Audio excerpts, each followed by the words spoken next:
Welcome to Snark Marks, everybody. We're a very funny podcast out of Central Valley of California. I'm Andy. That's Dusty. Hey. Follow us and all the stuff. Most importantly, the YouTube channel. Subscribe to our YouTube channel. It's Snark Marks Podcast, if you're interested. We are at Snark Marks Pod on Instagram and Twitter. Dusty's at Snark Mark D on Twitter. I am at Andrew Idell on Instagram. We have turned our microphones up. I'm going to see how this goes. I realized we're quiet. A little quiet. But there was no rage. There's less rage these days, so it's quiet, more quiet anyway, but we needed a little louder. More rage in the past. That is probably true. I think rage might be coming back. We might be raging. Yeah. We might be raging again. That's actually going to be the new name of the podcast. Raging again. So we have an agenda today. It is still the Marks Madness. We're going to play the Stinger later, just so if everybody who shows up for the Stinger, it's coming. Okay. Yeah. I know a lot of people show up just for the Stinger. But yeah, for Steve Borden. Is that his name? Yeah, that's very good, by the way. Holy shit. I'm on a stick one, bro. Yeah. But we got something to talk about. People love the food talk, Dusty.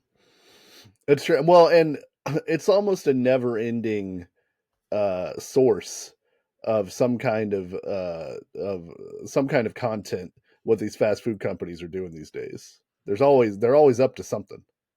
Also, I just realized I forgot to get water for this episode, and I've been thirsty for like an hour. But we're doing it dry.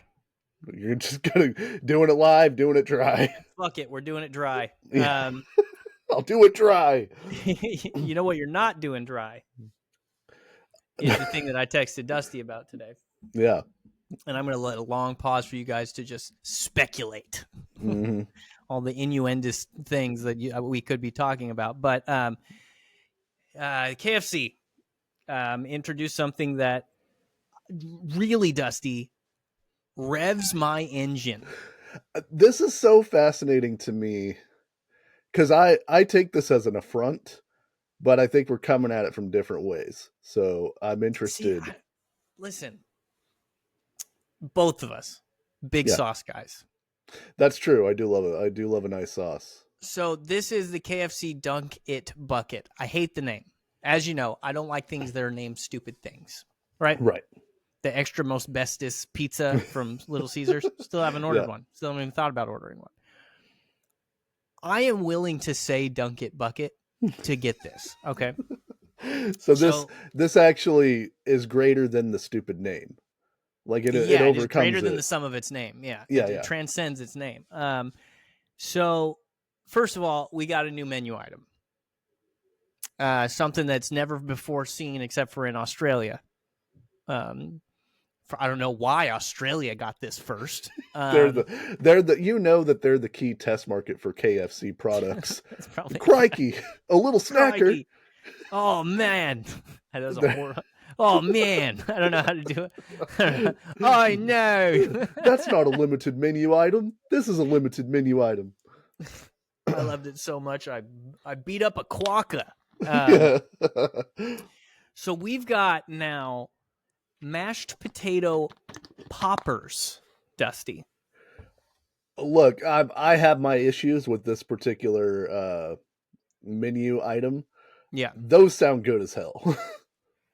Deep fried mashed potatoes. So you might say, hey, Andrew, aren't those just French fries? No. No, this is an alternate potato delivery system. These are creamy and they're spherical and there's crust on the outside. You dip them in gravy. Hot Christ, Dusty. Yeah. So you can also get these a la carte, apparently. Five piece mashed tater poppers, right? They're called mashies in Australia because Australians always have cute names for everything. They're like British people. Yeah, they're hilarious. It's so adorable. But so the Dunk It bucket, and I'm trying to find what the fucking problem you have with this is because it is KFC's secret recipe fries. I don't know if their fries are always secret recipe or is this a different version of their fries, but their fries, hot fire. Yeah, they have really they have sneaky good fries. They have some of the best fries in fast food. Yeah. And some tendies. I know you're a big tendy guy. I do chicken tenders. love a chicken tender. That's true. So, and then you can get, I don't know what comeback sauce is, but you can get the sauce options are buffalo sauce, classic ranch, comeback sauce, honey barbecue, honey mustard, sticky chicky sweet, which I will never order in my goddamn life. Sticky chicky sweet sauce could come with a $10 bill. Yeah. What and if I'm that's not ordering it. what if that's truly the greatest food that could touch your lips? I'll never know.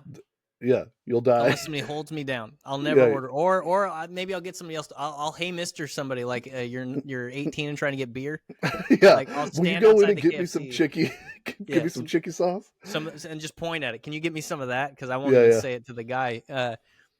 Sweet and sour sauce.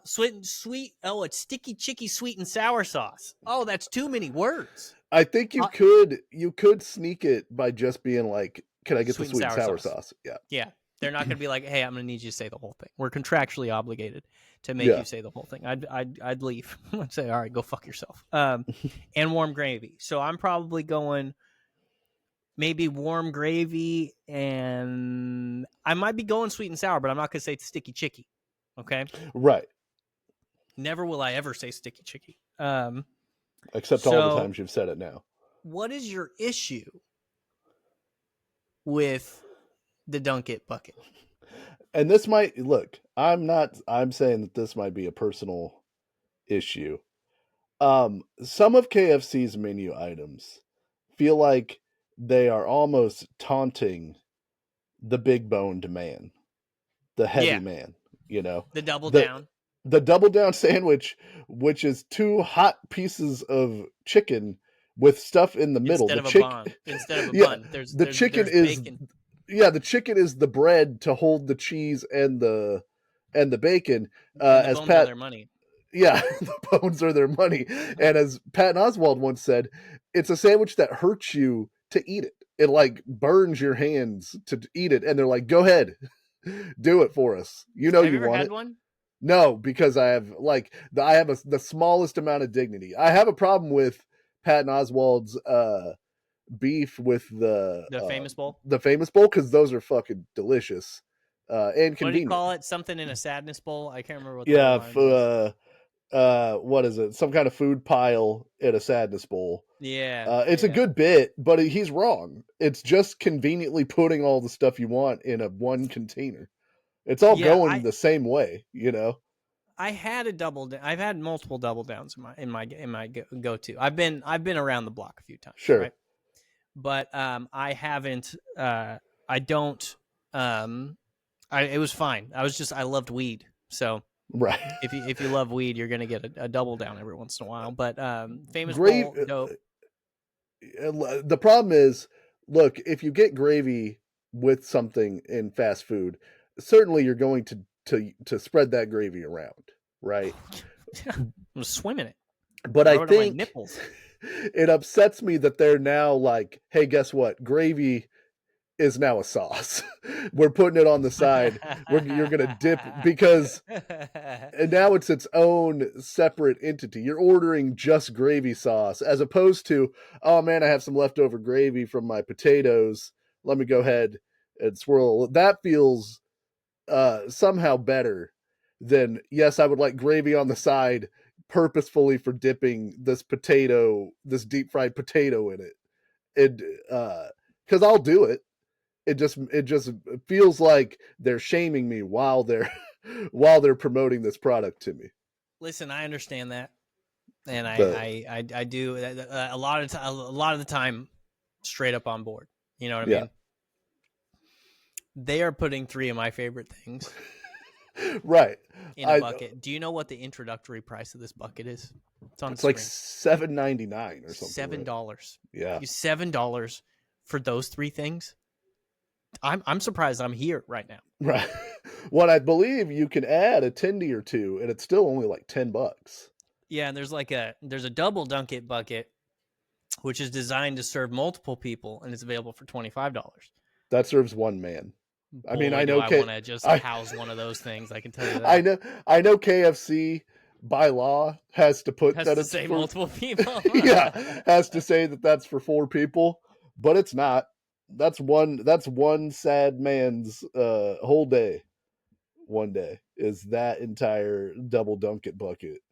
And I bet that they were getting, I bet there's like, there's the stats in sports that are like analytic stats that have come to fruition in the last few years, like the win over replacement and like what is it? How Efficiency rating in basketball. yeah, all of those like underlying stats. I Yeah. bet KFC has been getting stats on people ordering gravy on the side.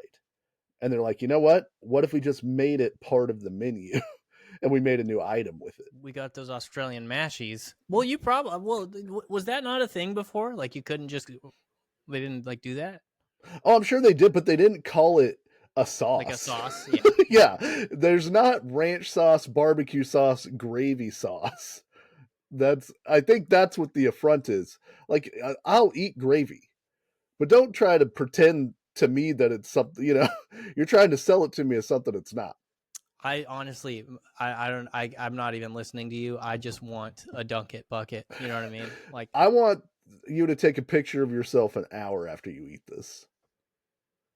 I'm gonna be on my back with a thumbs up in the air. Right. I'm gonna be in the drive-through getting the second one, but I'm gonna have my driver's seat just leaned all the way back because I have to be horizontal for the time being. We know that Andrew's in the hospital with a bowel obstruction, but he will not stop door dashing the dunk it bucket. He just keeps saying, "God damn that dunk it bucket!" if I have to die, I want to die with gravy in my veins. Just as soon as I heard it, I haven't been this excited for a fast food item in a long time. Like I was like mashies, and then I clicked it, and then it's part of the dunk it bucket, and I'm like, I don't care about the bucket, I just want the mashed potatoes. It's right. Like, and then I saw what the bucket was. It was like mashed potatoes, fried potatoes, and chicken tenders. Yeah, they've really knocked it out of the park with the new like the fried potato balls. That's an innovation right there. Oh, dude, it's a sexual feeling that I have for these things. I'm so quickly before we move to the main event. I recently had a new fast food item that I have a little bit of a problem with. Taco Bell, not always with the best new menu items, but they are cranking those things out. They have like a specialty item so often. Yeah. Right now, it's a mini crunch wrap that's like a steak. It has steak and some other thing in it, and but it's a mini version of it. And may I ask why? Well, this is what I'm going to get. This feels like a could-should situation. Right. Crunchwrap sliders. Yes, a Crunchwrap slider. And the other day, I was like in a hurry, and I was hungry, and I was like, I don't want a whole thing from Taco Bell, but like maybe I'll grab this Crunchwrap slider, because I used to just get, if I just wanted one thing, I'd just get a Burrito Supreme, and a Burrito Supreme is pretty hefty. That'll get the job done for a while. I had these. They were really good, but I don't understand why they're small. Why not? Because they already have big Crunchwrap technology. They've proven that they can bring it to scale. You know what I mean? It's not a debigulator, rebigulator situation. What's the difference? The steak? The steak and the queso, I believe, is the difference. Is there queso in-house, or is it a side queso situation? No, I believe it is. It is inside. It is housed within the confines of the Crunchwrap slider. I mean, I bet you can build a big Crunchwrap slider. Well, yeah, but I don't want to do that. I want to just $9. Right. I want them to sell me a bigified version of it. And I just want to give you my money, and you give me the big slider. Right. You're making this really complicated. I'd like the steak and queso slider, or I'd like the steak and queso crunch wrap, but bigified, please. If you could do that for me. Hi. These are wonderful. Can I have like a human size one of them, please? That's. I wish I could help you out. Here's what I want you to do. Pretend that I ordered the beef crunch wrap, which comes bigified, but Yeah. take all the stuff that's in the beef one, throw it out, put all the Yeah. stuff that's in the steak and queso one, put it in.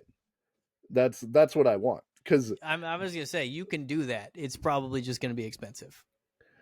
yeah, but then I don't know, because now it's like a new thing, and they put it in all their like their boxes. You know, they have the Oh, they're boxes that putting come. sliders in the boxes. See, I'm Yeah. an a la carte guy at Taco Bell. We've talked about this. Well, I'm a you're an big a la box carte dude. guy pretty much everywhere. I like to get, the Meal value. deals. Yeah, I'm a meal deal. I'm a meal deal guy. I'm a mark for the meal deal. But they keep putting. It's the same thing with the potato chip. Like if you're trying to buy potato chips and you're trying to buy the box that had the variety box, there's always like two horseshit ones, two flavors in the box that are horseshit that no one wants, and they know that no one wants them, and they keep putting them in there. That's why they're eating your ass with the meal deals. That's why I go a la carte. It's the same thing with like High Noons. They do like it's the summer pack, and then they're like, okay, here's strawberry kiwi that everybody likes. Here's lime that everybody likes, and then here's fucking dirt and asshole. You know what I mean? Right. But you have to get dirt and asshole to get the two that you like, Yeah. because we made the dirt and asshole, and nobody's gonna buy it a la carte, so we have to put it in these packets. Yeah. Like that's just how it works. But we're still gonna charge you for the dirt and asshole. That's how it works with these things. Right. But You I gotta go a la like, carte. No, well, because think for the thing. yourself, man. I just want it presented to me easily. I don't want to have to order three things. I want to order one thing that has all the things I like in it. That's it. I want the dusty But- pack. They But should deal or no deal it and let you in their app build your own. I should start Ooh, a restaurant for this. You build your own thing, and then their AI tells you, hey, this is what we will charge you for this meal deal that you've built. And you only get to build like one meal deal per like 2 months, or you can pay like $1 to change your meal deal. You know? right. But then they save it, and it's like, here's Dusty's meal deal. You just click the Dusty's meal deal, and you get it every time. Because the thing that they put in, that's even the thing that's an affront that they put in, at least to me, is cinnamon twists. Cinnamon twists from Taco Bell go in every one of these goddamn boxes, and I hate them. I don't want to eat them. They're like a 6. But I don't want them. They're taking up valuable real estate. Never gonna order them. Yeah, I would never. Well, they have 10,000 cinnamon twists, and they have to pass them on to me. Gotta get rid of them. Yeah. Yeah. They're still gonna charge you for them in that meal deal. But... Right, but we need to get rid of them. I throw them directly into the trash. The kids don't even want to eat them. Hey, do you guys want these cinnamon twists? No.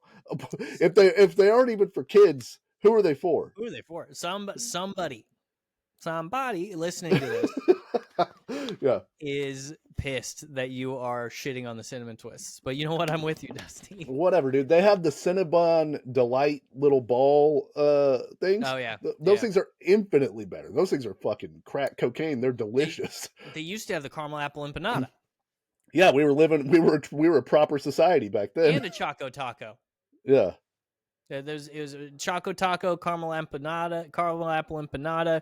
Advisors to the president weren't doing Nazi salutes at rallies. Yeah, we used to be a country that built things. You know what I mean? now there's there's a 30% tariff on caramel apple empanadas. That's why we'll never get them. KFC is building things. They built the Dunkin' Bucket. I'm probably going to get this and report back to you. I literally might get it after this podcast episode. Kind of want to play some video games tonight. Right. What better? I've got KFC down the street. This is also high person food. You're pretty close to.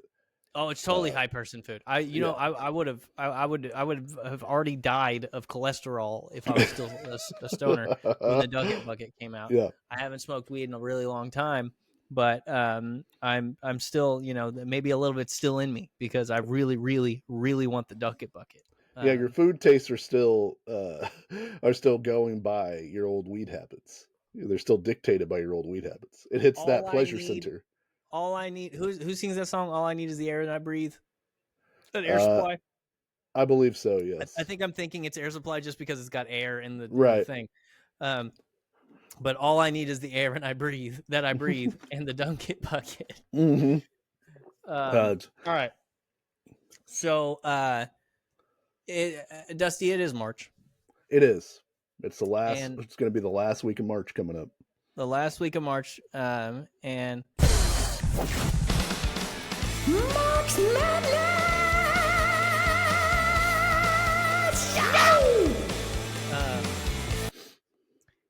and You might it's be able March to do that Madness. yow once you eat the Dunkit bucket one more time.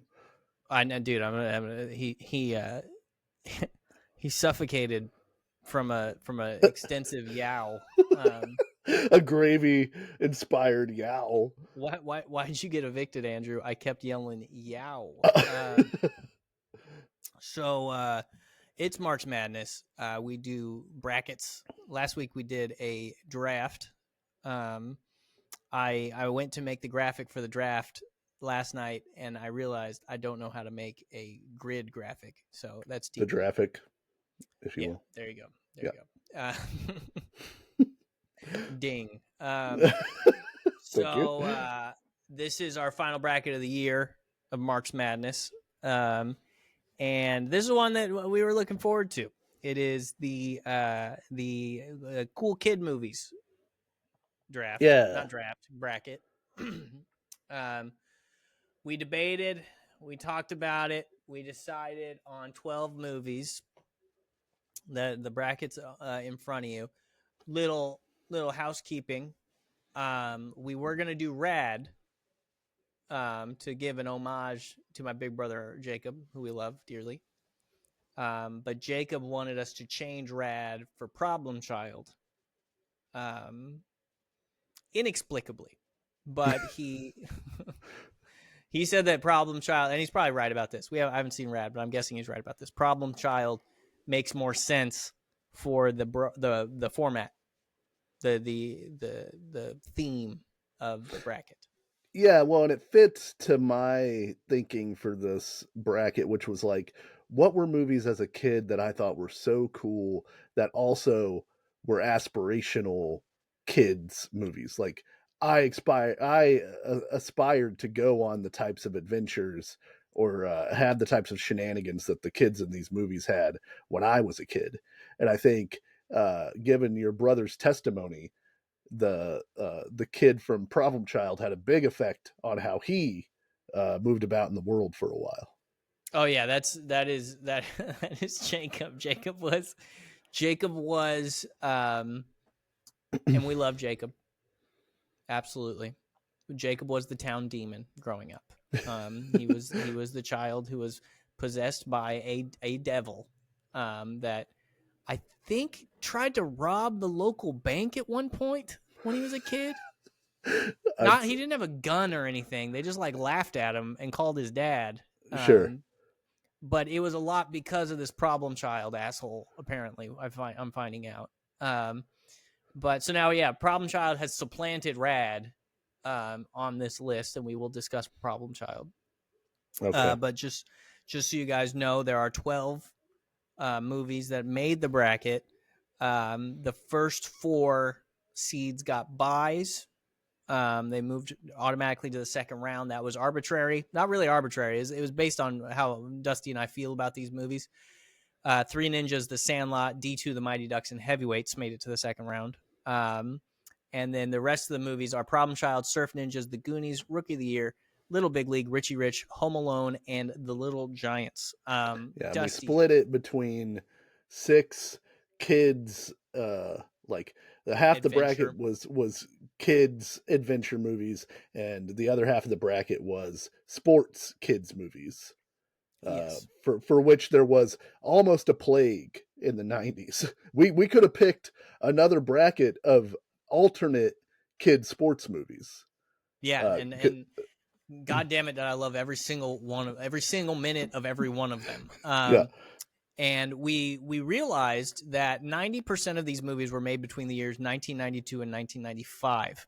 Maybe 70% of them were between 1992 and 1994, with a couple of notable exceptions being like The Goonies and Home Alone. But pretty much, I think everything else on this list is between those years. Oh, Problem Child. Problem Child is also before that, I believe, right? No, Problem Child is. I thought it was too, but Problem Child is 1990, I think. Yeah, Or so it's before that. I was 91. saying 92 and 95. So, Oh yeah, because sorry. I think Home Alone's also 1990, right? Yeah, Home Alone is the end of 90. Yeah. So So aside from those three movies, everything else is made between 92 and 95. It's very interesting. I mean, we were kids at the time. So there is a little bit of bias in terms of like, oh man, all the kids movies were made when we were kids. That's weird. But well, I mean, I was a little bit more of a kid. Dusty had a fucking full blown job when D2 the Mighty yeah, Ducks came out. I worked at the factory. The nearly had the black lung pop, and so maybe as we bring them up, I'll talk about the movies that I revisited for the bracket. Well, can you tell me before we start, which movies did you rewatch? I rewatched D2 the Mighty Ducks with my wife who had never seen it. Problem Child, yep. Which I had never seen. Rookie of the Year. Okay. The Three Ninjas, and like probably half of Richie Rich. Okay. But okay. I was hoping the one that I was hoping, the one that I really think, because all these movies are not as good when you watch them as an adult. Yeah. To varying degrees, but all of them are not as good in my opinion. Surf Ninjas is the one that I think might have the most volatility, except for maybe Problem Child. If anybody liked that movie back in the day, well, there's a lot of fall off, I think. The thing is, and I'll give you a little insight into my viewing. The only one that the one that I had to pay for was Problem Child, and I didn't want to pay for any of the other ones. So anything I could watch with the streaming services I had, I attempted to watch. But Little Big League, I would have had to rent. Surf Ninjas, I would have had to rent, and I don't want to pay $4 to watch Surf Ninjas as much as I enjoyed Surf Ninjas when I was also 10. How is Surf Ninjas not on YouTube? It's got to be on YouTube. Maybe I didn't check. I'm checking through official channels, because on official YouTube you can rent it for like $4. Oh, on YouTube you can rent it, because usually once YouTube has it to pay, they wipe all the like rips. Oh shit! I think. Oh, okay. The Three Ninjas in its totality is on YouTube. That's why I watched it today with ads. Oh no, I watched it on Prime with ads. Yeah, so I think usually once YouTube offers a movie for streaming, they wipe clean all the like rips of the movie on YouTube. So that's, I guarantee Surf Ninjas was on YouTube before you could stream it. But there's other channels to find movies like that, but your computer will get a sexually transmitted disease. So well, even like Tubi, which has almost everything, yeah, didn't have Surf Ninjas, I don't think. Or I didn't want to watch it with 10,000 ads. Remember when we watched? Tubi has a lot of ads. Hell Comes to Frogtown, and it was like more ads than Hell Comes to Frogtown. Yeah, it makes the movie so much longer to watch it with ads, and you do not want any of these movies to get any longer by a minute. So, we'll get right into it. The first matchup is Problem Child versus Surf Ninjas, and this is a tough one because, like I said, Surf Ninjas is probably so much worse than I remember it being. Yeah. Well, Surf Ninjas, directed by Neil Israel, was released August 20th. Hell yeah. Released August 20th, 1993. Do you think Surf Ninjas is over or under 100 minutes, Andrew? Oh, under. 87 minutes. Tight, 87 minutes. The budget, $6.5 million. Went ahead and made 4.9 at the old box office for Surf Ninjas. What was it? The box budget office was what? 6.5. And it lost money. Yeah, at least at the box office. I don't have additional information about like home video. I bet it made its money on home video. I bet it did pretty well on home video. I rented it so many times. Well, I bet all these found my movies. copy of it the other day. No. Yeah, my VHS copy of it. Hell yeah, dude. Yeah. That you could probably sell that on eBay for a couple bucks. I also found our what did we have on the same? Oh, we had Bicentennial Man and Mary Martin's Peter Pan on the same VHS. Nice. Which is very funny. And we also had Prancer on VHS. I found that. And that's like an iconic Idell VHS tape because whoever copied it from TV wrote the Prancer in like big capital letters. So like so many pictures in our house, you could see the Prancer VHS tape in the background. So it's like I found a celebrity at my house the other day. And that's up against Problem Child, which was directed by Dennis Dugan. Not pro wrestler Hacksaw Jim Dugan. Released 7/27/1990. Over under 100 minutes for Problem Child. Oh, I already know. It's the movie is an hour and it's 80 minutes long. 81 minutes, yeah, which is barely a movie. You barely made it over the threshold. I think the threshold's like 75 minutes. To be considered a feature. Budget $11 million, made $72.2 million at the box office. So, I know it did. Yeah, and then the film was more successful on home video. The VHS version adds an extra bit just before the closing credits, in which Junior interrupts the sequence to tell the audience that he'll be back next summer for Problem Child 2. Then he disappears, and a large flatulence noise is heard, followed by Ben shouting, "Junior!" him laughing in the roll of the closing credits. The VHS was released January 31st, 91. Did he go, "I'll be back next summer"? Like he delivers every other line in that movie? Look. That's the worst child actor I've ever seen in my life. I really didn't. I mean, I guess he's a kid actor, so I don't expect him to be great. You know, the movie hinges on him. Injury. Huh? I thought he had a head injury. Here's what I'll say. I had never seen Problem Child because, as I told our text group, I think we either rented it or my mom and I were at someone's house who were watching it, and we had to leave because my mom got so mad at the disrespect of the titular Problem Child that she didn't want it rubbing off on me. I think it might have been either whenever he was disrespecting the nuns, which makes sense, or when he was dressed up as the devil at the birthday party, which also makes sense. Well, he also calls Gilbert Gottfried a dick, which I'm sure Kathy did not appreciate. Not great. So I had never seen this film until today. And so I will say this. This is my praise for Problem Child. John Ritter is fantastic in this movie. He's phenomenal as the adoptive dad of Junior. His performance did make me laugh. The scene where he's sitting on the couch reading The Exorcist and just mumbling to himself got a legitimate laugh out of me today. I watched 23 minutes of this movie. So you got to watch the whole movie, Andrew. No, I don't. Because this is a bracket, Dusty. I had to go. Okay, I gotta watch enough of this. If this is gonna beat any of these other movies, I gotta watch this whole movie. It's not gonna beat. It ain't beating one of these movies for me. Okay, so you watched the whole movie. I did. I'm going to tell you. Okay. Yeah. This movie is not going to make it past the next round. So you're saying this round it had a chance. I will allow you, not in my eyes, but sure. You watched the whole movie, I will allow you, and this won't be like one I have in my pocket because you wrote for Problem Child. Right. If you want Problem Child to beat Surf Ninjas, you can go next. You can go. I loved Surf Ninjas as a kid. Rob Schneider, hell yeah. Right. But I saw first of all, I watched the Nostalgia Critic talk about Surf Ninjas and Three Ninjas. That guy's not funny, like, at all. I don't know. Have you ever seen the Nostalgia Critic? I'm sure I have. I don't remember. He's just not funny. He's like a comedian that like that's his thing that he does, and he has a lot of subscribers. But he makes like anyway. He's just not a funny dude.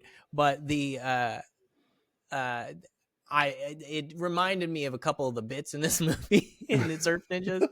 There's I can't even remember how it works. It was like at their school, this like I don't think he's a monk, but he's like some religious guy, or he's like a dignitary from. I Sure. think he's from Patusan, but I can't remember because Patusan is like the fake place that they are from. But he's from somewhere. He's a dignitary coming to their school, and Ernie Reyes Jr. was supposed to like make a presentation for him to like welcome him, and his name is the Baba Ram. And what Ernie Reyes Jr. did, because he completely forgot that he was supposed to do this, he was too busy being a surf ninja. Yeah, he's a surf ninja. In haste, he crafted with a bunch of people and who had costumes somehow a song and dance number to the Beach Boys' Barbara Ann, but instead they said Baba Ram. I think I watched the same video because I now remember this bit. I just saw it. Yeah. Again. And so here's what I'll say briefly. John Ritter, great in Problem Child. Legitimately got some laughs out of me. Should have been nominated for Best Supporting Actor. Oh, okay, go fuck. Like they got Ritter, Godfried, and Michael Richards. Three guys that I really like. And Godfried, you condone all their actions. Everything any of them ever did or said, I completely stand behind, but and agree with. But Godfried got nominated for a Golden Raspberry for this movie. I think he was fine. Like he's Gilbert Gottfried. He was goofy. He was supposed to be goofy. He was supposed to be the goofy lawyer guy or whatever he was. Right. He's supposed to be kind of a sleazeball. Like, yeah, I don't think that if the movie, I think it's like they nominate the movie that's bad, but I don't think Gilbert Gottfried was bad. Michael Richards, funny in this movie. Like he was, in the 23 minutes I saw, he had some funny moments. Yes. Yeah. So with all of that said, I think it would be safe for me to say, even as a kid, if I had watched Problem Child, I would have enjoyed Surf Ninjas more because I was more in the bag for what Surf Ninjas had to offer at that particular point. I never really like, and I was not rebellious, so I didn't identify with being rebellious or wanting to be rebellious. I identified deeply with wanting to be a ninja and do ninja stuff. And for the record, I'm not shitting on Jacob for liking this movie. Like he was a kid, he watched the movie. He I liked a lot of things that then that I probably wouldn't like now. Like I said, if I saw Surf Ninjas for the first time tomorrow, I probably wouldn't like it. So there is a bit of a nostalgia thing to it. I'm not judging at all. That kid is the worst child actor I've ever seen. He is worse than Tum Tum in Three Ninjas, and Tum Tum's a pretty bad actor. I will also say this: a lot of Problem Child is like, as an adult watching it, I'm like, what do you expect this kid to do? Everyone shits on him from the moment go. And like, yeah, he does like some shitty things, but a large crux of this movie is everyone in the town being like, ooh, he's adopted. Ew, gross. Like all the kids are like, you can't come to my birthday party because you're adopted. And then what do you expect him to do? Like, yeah, like, of course he's gonna fuck up your party. You were mean to unrelentingly mean for no reason. And I never watched these kid movies where the kids were dicks and was like, I want to be like dad asshole. You know what I mean? So right.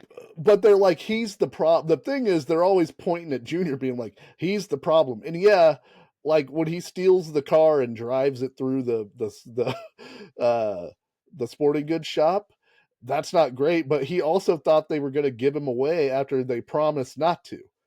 So it's a nurture versus nature argument in Problem Child. Really. I wouldn't be nice to a kid who has that cadence and pitch when he talks. I thought you were going to say I would be nice to a kid that was adopted. No, it's gross. But no, he just yells everything. It's just I hate that kid. And I don't get jealous of people in the entertainment industry. Sure. Generally, that kid got a second acting job. And it fucking drives me nuts. Yeah. And his mom held up the studio when the day they were supposed to start filming Problem Child 2. His mom held up the studio for $500,000, and the studio agreed to it, filmed the movie, and then sued his mom and said that they signed the contract under duress because it was going to ruin the whole project, and won. So they had to pay back all the money, minus the $80,000 that they originally agreed to. So yeah, fuck that kid. Fuck his mom. I don't like that movie. I hope they burn in hell. I don't like the way you talk. I don't like the way you walk. He just screamed everything. He talked like Sloth from the Goonies. He was like, you're a dick. And then they poorly edited the movie because the kid couldn't like do a whole scene. So like the scene where he's talking to the nun in the room, you can tell that they just had him say a bunch of individual lines, and they would just cut back to him, and he wasn't quite ready when they cut the camera back to him or whatever. It's just an abortion, that movie. But it's a kid's movie. So like I said, don't judge Jacob for it. If I had watched it as a kid, maybe I have a different opinion. I hate that kid. So this next one's a little tough. We got the Goonies versus Rookie of the Year. Yeah. So I watched Rookie of the Year today.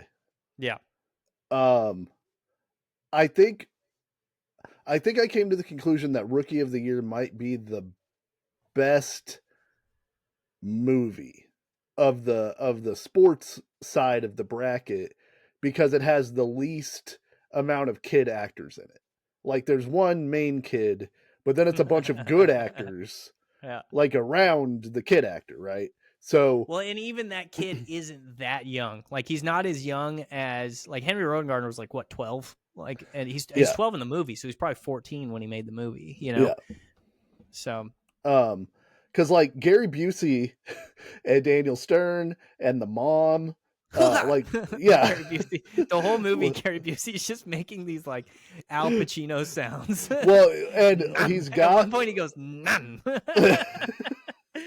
And like it's got the other players on the Cubs, the owner of the Cubs, the old man who's delighted by the Cracker Jacks. Like I forgot about that guy. Yeah, and he doesn't realize that a hot dog costs $3, which I'd hate for him to react to the prices now for a hot dog. Unbelievable. But the structure of this movie, so the ones that I think were the best, it's like they get right into the thing. Like Henry Rodengartner's arm is busted like 15 minutes into this movie. Yeah, he immediately breaks his arm. Yeah, they're like, we're just going for it. The only guy that I really don't like is the guy who played the boyfriend.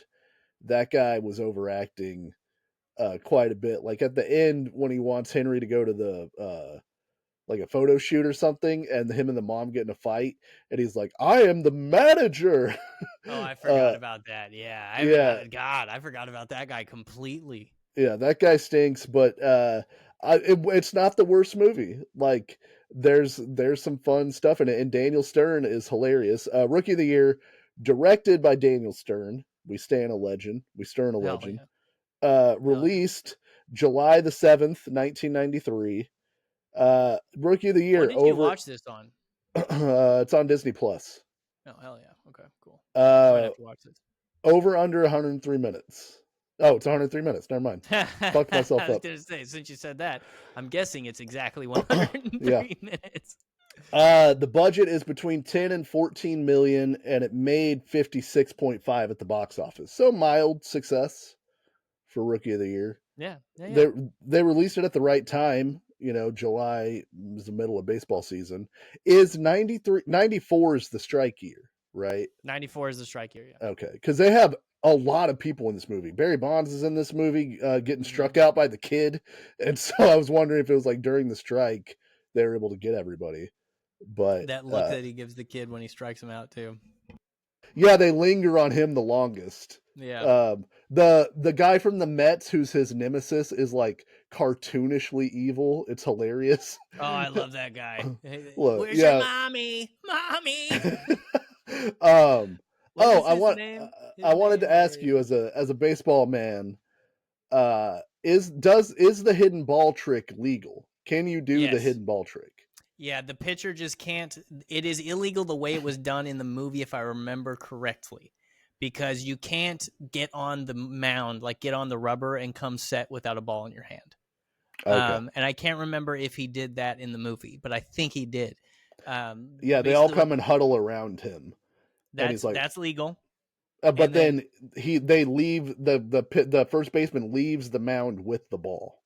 totally legal. And then he just then can't like get on the rubber. Like he can't, like the pitcher can't Oh, then stand okay. on the rubber part of the mound and like come set as if he's going to throw a pitch without a ball in his hand. That's a balk. But um, a lot of times what happens is the pitcher will like walk around, he'll lick his fingers, rub it on the plate.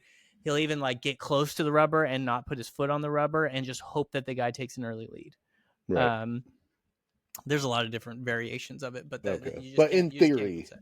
It yeah. you can do it, and it has been done. And the other one is they do it in Little Big League. I think it's in Little Big League where the pitcher the what happens? How's it work? Yeah, the pitcher fakes a throw to first base. The runner dives back, but the pitcher never actually threw the ball. But the first baseman acts like the pitcher threw the ball up the line and starts running like he's going to go get the ball.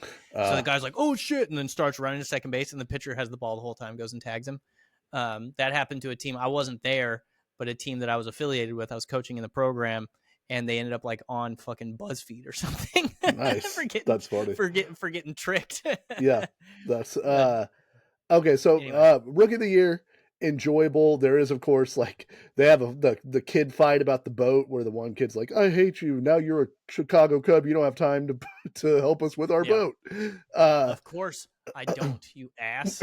Yeah, I have a well, and there's the early conceit in the movie where they're like, if we don't sell out the Wrigley Field for the rest of the season, we're gonna have to forfeit the team, and like that kid's not gonna pitch every day. He's the closer, I guess, so maybe he could, but it's like they're gonna come see the kid pitch. They're gonna sell out Wrigley Field when it stinks. That's true. He only pitches once every 5 days, and I'm not even sure. I don't know if it's still the case, but back in the day, Wrigley. I mean, I don't know if it was the case back in the day, but now the Cubs are like one of the most valuable franchises in sports. Oh yeah. I mean, I bet this movie helped the Cubs a lot because I was a Cubs fan when I was a kid because of this movie specifically. Yeah. Until I became a Yankee fan, but John Candy's hilarious. He's as the announcer. Yeah. Sneaky funny. But this movie loses to the Goonies. The Goonies is like all time, or at least it loses for me because the Goonies is the all time classic kid treasure hunt adventure movie. Like it's directed by Richard Donner, who directed goddamn Superman the movie. Yeah. It's produced by Steven Spielberg. It came out June the 7th, 1985. Over 100 minutes or under. I bet it's over. I bet it's like 100, like not a whole lot over, but I bet it's over. 114 minutes. Okay. And cost 19 million to make, made 125 million. Goonies Never Die. It's got all, yeah, pretty good for 1985. Yeah. It's got all your classic things. It's got like the chubby kid, the smart kid, who has the gadgets. Yeah, the guy who's the leader. Like they've got jock, the jock. Like it's got all the archetypes, and they find a fucking pirate ship and actually find gold and fight real pirates. Like, what's more badass kid movie than the Goonies? Yeah, I'm gonna concede this. I loved the Goonies as a kid. I loved the rookie of the year as a kid. I remember there was a moment, and I think maybe I watched the Goonies too many times. Because the Goonies, ask Jacob, the Goonies was my dad always, every time, mention the Goonies in front of my dad, and he'll say, there's not a movie that I've watched more times than I've watched the Goonies. And maybe, I think the Buddy Holly story gives it a run for his money because my dad watches that movie. And La Bamba. My dad has seen La Bamba. My dad loves The Day the Music Died. I can tell you that. If they make a movie about anything involving the day the music died. But I will concede this because the Goonies is the Goonies. I mean, it's. I think we overuse the term iconic, but this movie specifically is iconic. We got the Fell Dog. I love the Fell Dog. Unironically, I love Corey Feldman. Like, I love his acting. But you also love him ironically, Ezekiel's Wheels and all that. Dude, that song sucks, but I love that he's just like, I mean, he is kind of trying to be Michael Jackson, but he's also just like being himself. Like, he's going out, he's a corny, like, weird guy. You know what I mean? Right. Like, he doesn't seem to be hurting anybody. If I find out that he's like part of this big sex ring or something like that, then yeah, I'll adjust my opinion. But it seems like he's harmless. He's going out doing his stupid fucking guitar solos that he's he's broken his tooth on his microphone more than one time. But yeah, I'll give you the Goonies. We got Josh Brolin, early Brolin. Yeah. Yeah. So we'll do it. I mean, it's running into a bit of a buzzsaw in the next round, so we'll see how that goes. But Yeah. the Goonies deserves it, and I love Rookie of the Year. But in terms of this list, to continue to uphold the sanctity of this list, I think the Goonies should go. Yeah. Little Big League versus Richie Rich.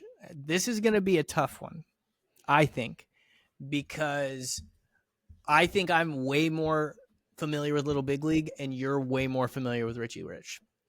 Yeah, that's true. I should have watched Little Big League because I don't even remember finishing it as a kid. I think that might be a movie, no offense to you, that as a kid I walked out on because I recall it being not kid adventure-y enough for me. Like, it's more about running a baseball team, which I know you would find insanely interesting as a kid, due to your love of baseball. But I was like, I don't.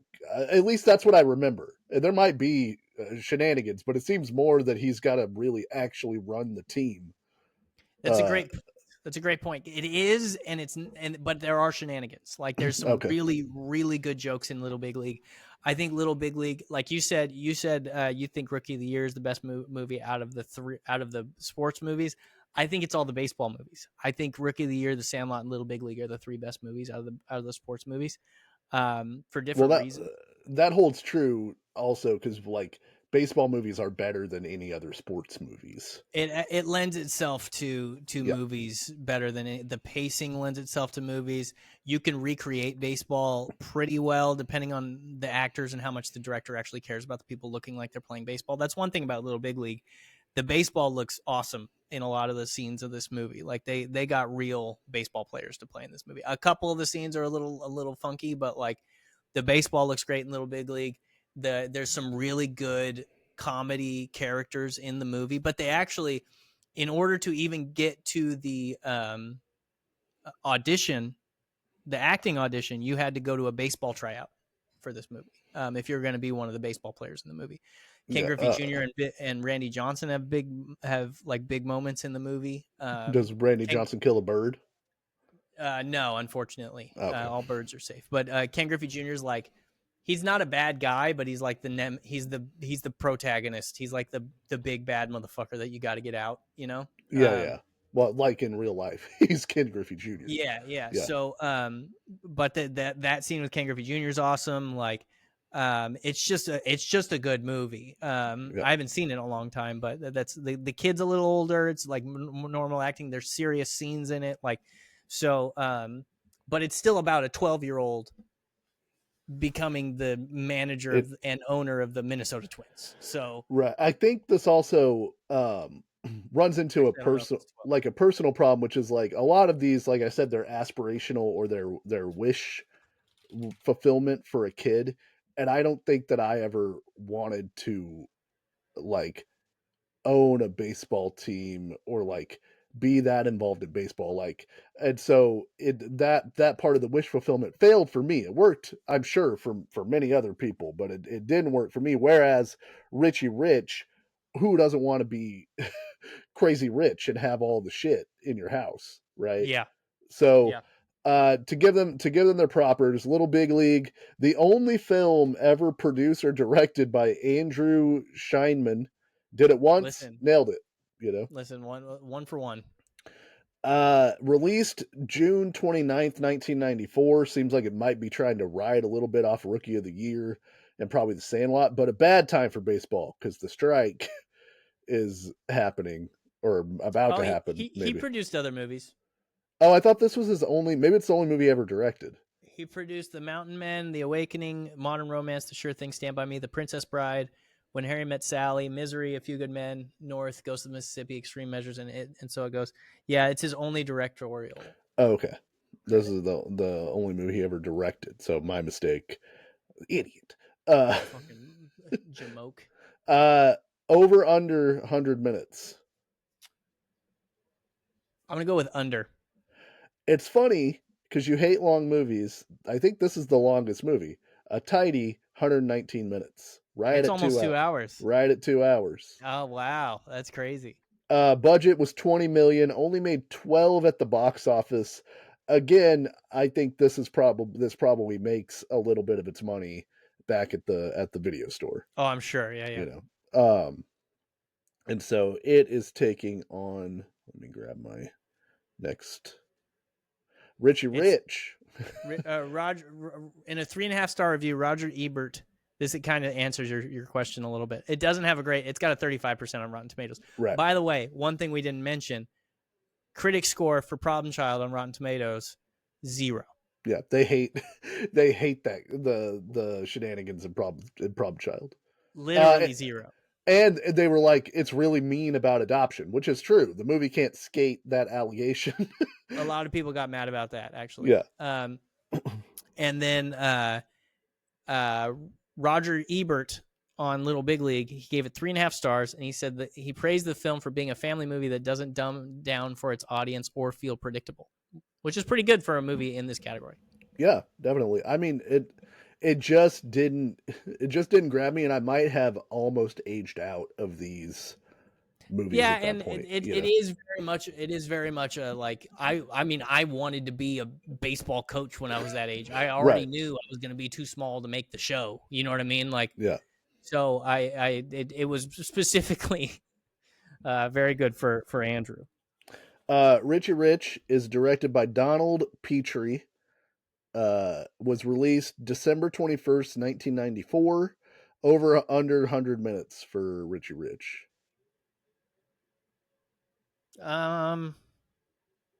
Slightly over.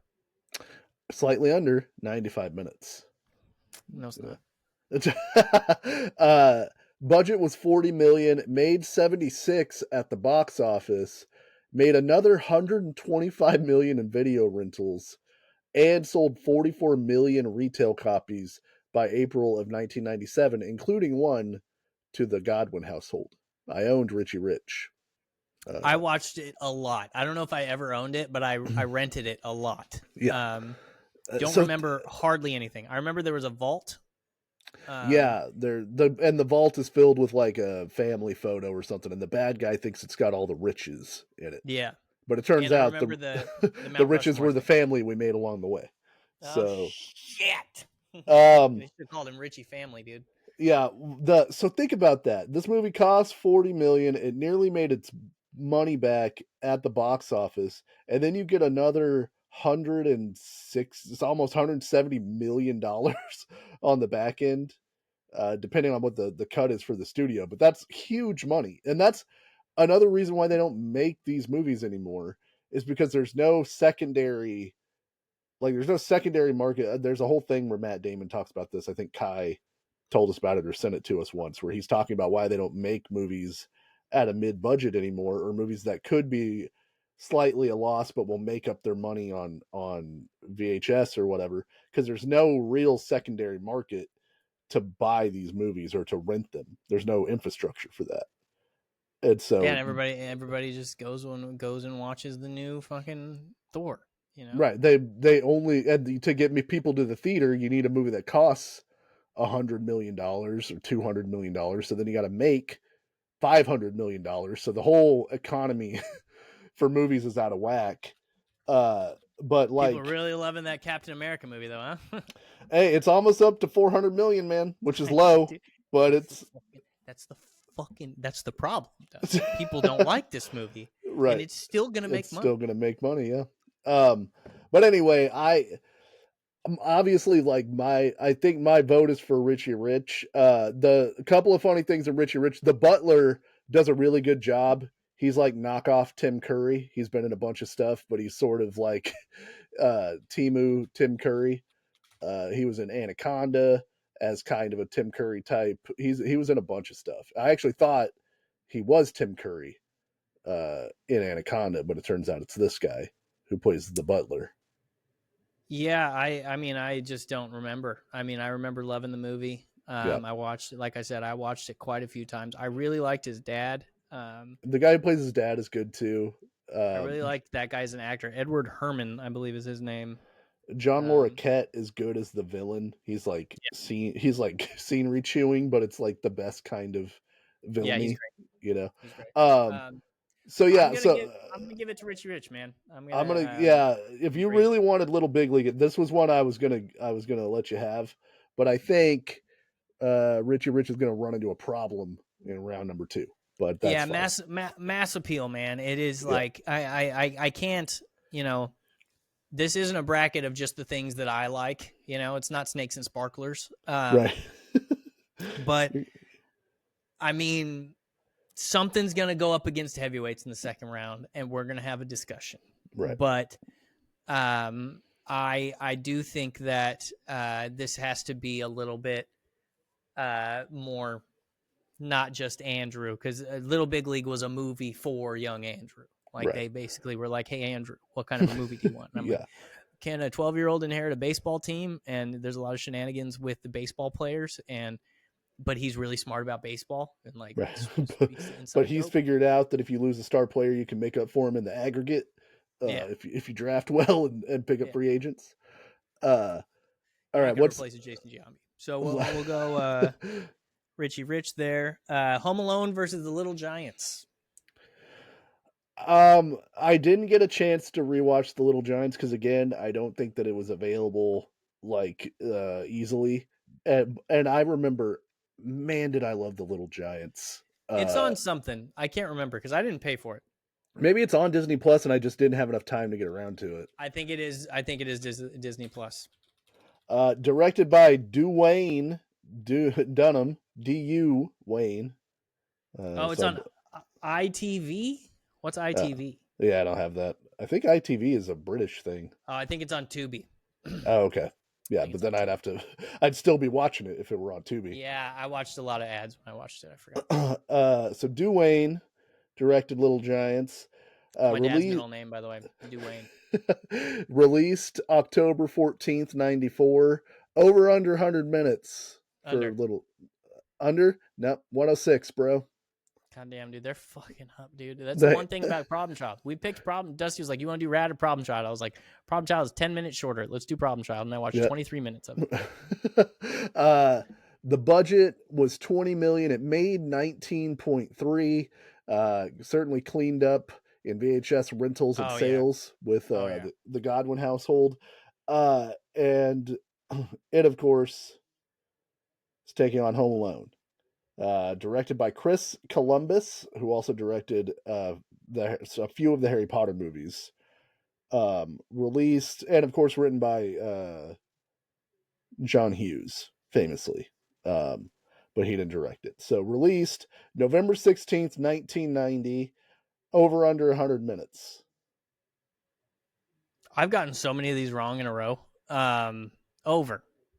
103 minutes. Fuck yeah, dude. Yeah. He's still moves at a pretty brisk pace, the old Home Alone. Not for me when I watched it recently. Really? To be honest. Yeah. Not for me. How's this grab you? Budget $18 million. Did it make its money back, Dusty? Yeah. $476.7 million. In 1990. In 1990 money. Also, it was one of the first it was the first Fox video to be released direct to sale instead of through video rental markets first. So it sold 11 million copies and generated $150 million in extra revenue, making it, along with E.T., the highest selling video of all time at that point. Do we think Coke still cleaning it up? I'm sure he's still got residuals. I mean, I think he annexed himself from his parents because he was worried that they weren't going to take care of his money, or maybe I made that up. But I believe Culkin is doing just fine on the back end of Home Alone money. CelebrityNetWorth.com has him at 18 million. They are very frequently way off. Yeah. No idea. God, So, I hope he's got it. Uncle Buck. yeah. I hope I hope if 18 million is real, it's because he spent a bunch on just doing whatever he wants. On You know? fun. Yeah. Just so unfortunately, a little bit of a tear for Home Alone. Due to the direct video sales, the film did not perform as well in the rental market. Oh no. Oh 100 God, what will they ever do? yeah, $150 million, who knows. Uh How is Chris Columbus going to afford to sail the ocean blue? yeah, that's so I love The Little Giants. We talked about it not too long ago because you had just recently watched it. There's a lot Yeah, in that movie that's really funny. Uh there's some good stuff in that movie the for sure. annexation of Puerto Rico is still a thing that I quote. Fumble Rooski is still a thing that like gets quoted. I like we get the ball, we ram it down your throat. You get the ball, we take it from you, then ram it down your throat. Yeah, Ed O'Neill is perfect as the villain that he needs to be in this Just movie, and like chewing his gum like an asshole the whole yeah, and they time. couldn't have put him up against a better guy. Like Rick Moranis is a guy you want to root for. He's like his stature is so diminutive. You know, he's just a little guy, and it makes you want to like him more, especially because Ed O'Neill is being such an asshole to him. Yeah. Uh, all of that to say, at least for me, it's Home Alone. Home Alone is, I mean, The Goonies was before Home Alone, but Home Alone essentially, aside from Problem Child, I feel like, is why all these other movies exist.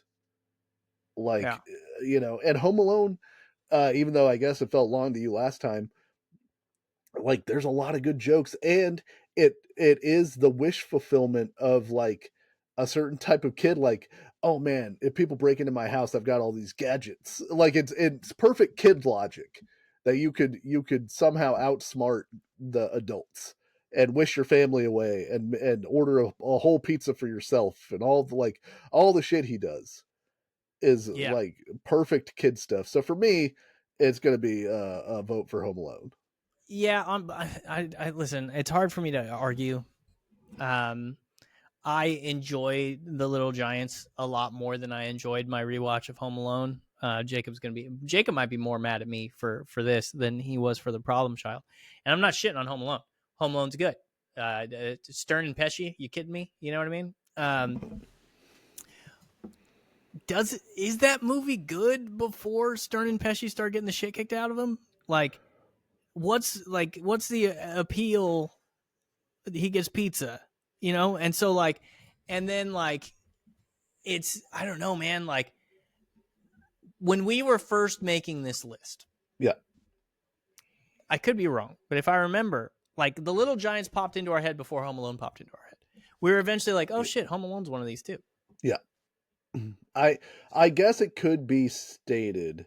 I could swing my vote because The Little Giants I think fits more of the group dynamic type of movie that we're talking about. Like it is more about like the group of underdog kids coming Yeah, but together.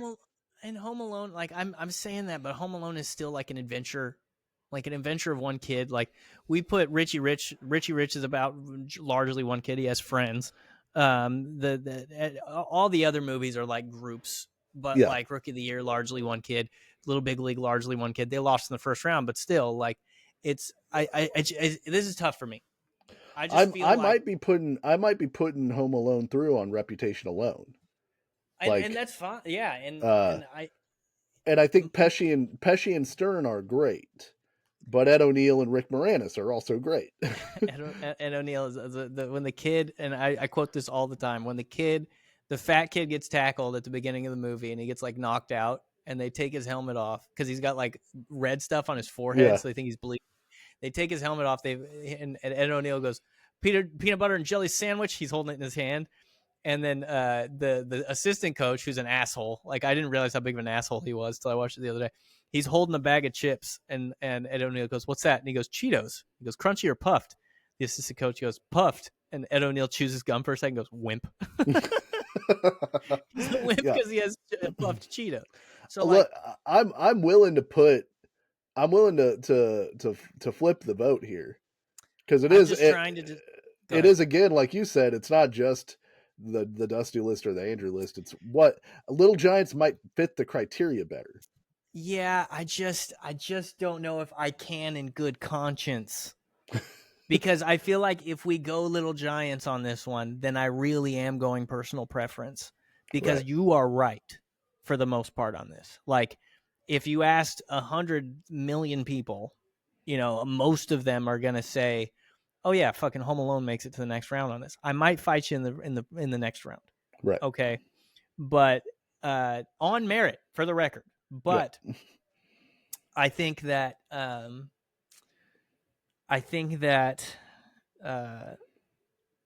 I would be okay with Home Alone going in the next. I wanted to state my case. Sure. I know what your vote is, and I think your vote is a more logical, understandable vote that like the people listening to this podcast are going to be really not mad because like they have jobs and stuff, Sure. but they're going to be like, how could you pick the Little Giants over Home Alone? So yeah, we'll go Home Alone if you're okay with that. that's fine with me.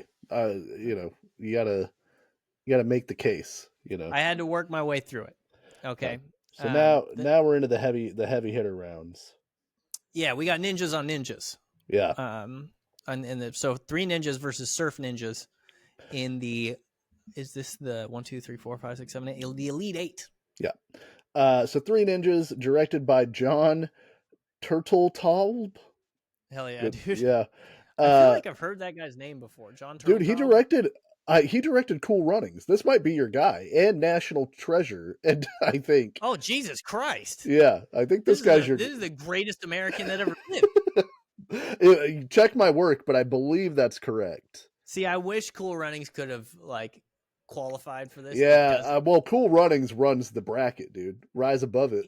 He did direct Cool Runnings. He did direct National Treasure and National Treasure Book of Secrets. He directed the Meg. This dude's a bad motherfucker. Yeah, dude. Pretty fun. Meg's pretty fun. Released man. August the 7th, 1992, which is surprising because I thought that this movie was like going on the back of the success of Mighty Morphin Power Rangers, but I think it's before the Power Rangers was a thing in the U.S. This movie was going off the back of the success of Ninja Turtles. Just regular Ninja Turtles and Home Alone and Problem Child. Home Alone meets Ninja Turtles. That's basically what this is. Runtime over under 100 minutes. It's got to be under. There's no way 3 Ninjas is over 100 minutes. 84 minutes if you're in the good old US of A. 96 minutes if you're in an international market for whatever reason. They got 12 more minutes. It's a long ass sex scene. That's Turtletop, man. Turtletop knows what he's doing, bro. Yeah, he knows where to make the cuts. Make sure he didn't get freaking Me Too'd. Yeah, saying all these good things about him. Budget $2.5 million. Box office $29 million. So success, big success for 3 Ninjas. Hell yeah, dude. Of course. I watched this movie today. There's so many funny things as an adult watching this movie that like I never would have clocked as a kid. So first they spend the whole summer with their grandpa, right? At like the ranch learning karate. White kids, white mom, white dad, Japanese grandpa. I believe she says that she is half Japanese. I don't necessarily see it, but hey, no, you aren't. No, you aren't. The bad guy is being chased by the dad, who's an FBI agent, but was also trained. Yeah, that guy who talks like this all the time. He was also trained by the grandpa, Victor Wong. We shout out a legend. Yeah. So at one point he the bad guy comes to where Victor Wong lives. Victor Wonky Eye, huh? Yeah. And that's it, everybody. Sorry, you'll never know who won. Yeah. He shows up and he gets out of his like limo, but he's brought a small army of ninjas with him. Just an amuse bouche, an appetizer platter of ninjas. Yeah, he rides deep.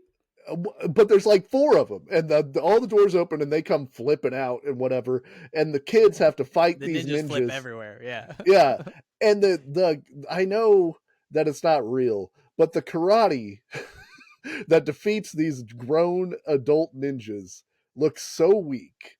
Yeah, like, there's one where a kid hits a ninja in the face like with like a serving spoon. Yeah, he just like, and you hear, and the guy's just knocked out cold.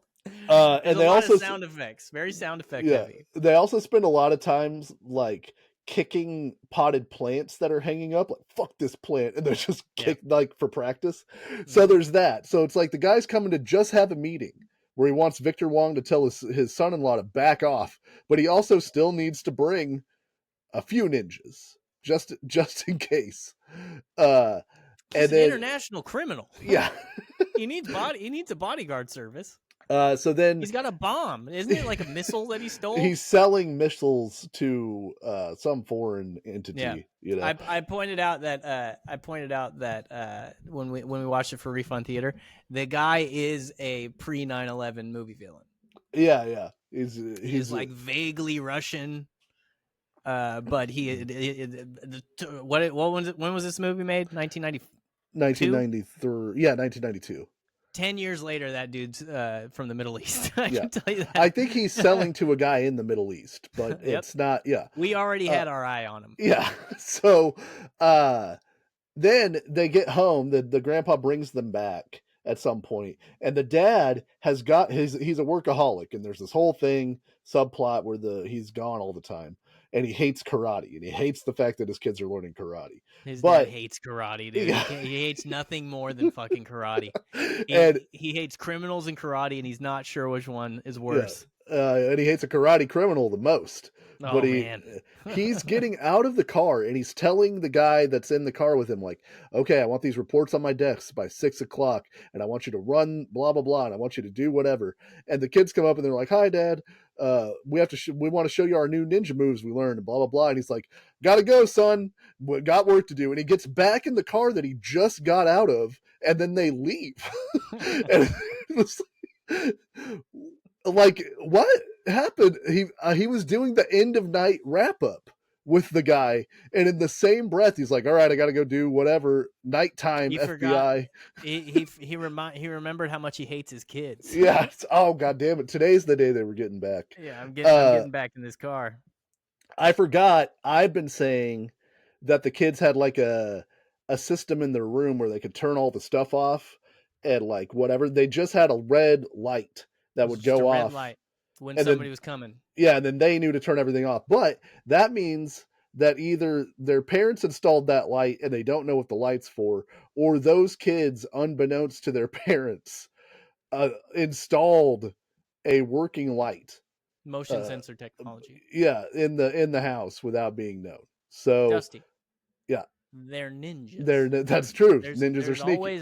There's always an electrical course. You don't get your ninja stars and mask without you don't get some electrical work. Your ninja cert. Your ninja cert, unless you can do some light electrical work. Yeah. Last thing that I'll bring up that was really funny to me. I think we've talked about it before. The kid bad guys in the movie are bullying Emily. And the main one, the white kid, looks like every Gen Z kid now. Yeah, he looks like he's a mumble rapper.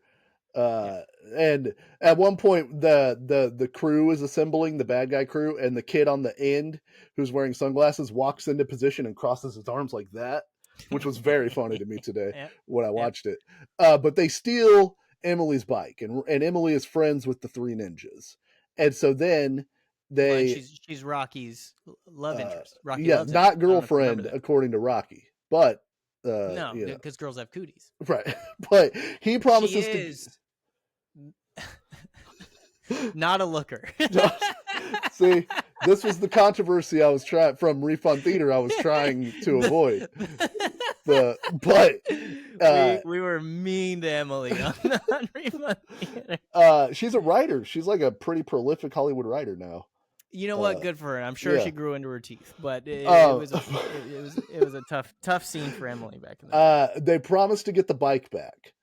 And so they get challenged by the bullies to basketball. And Emily the whole time is like, why don't you tell an adult? Why do you keep showing off?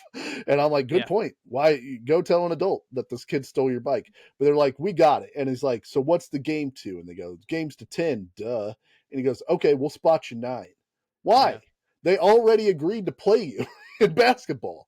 There's no leverage reason why you needed to give them that many points unless, again, you're trying to show off.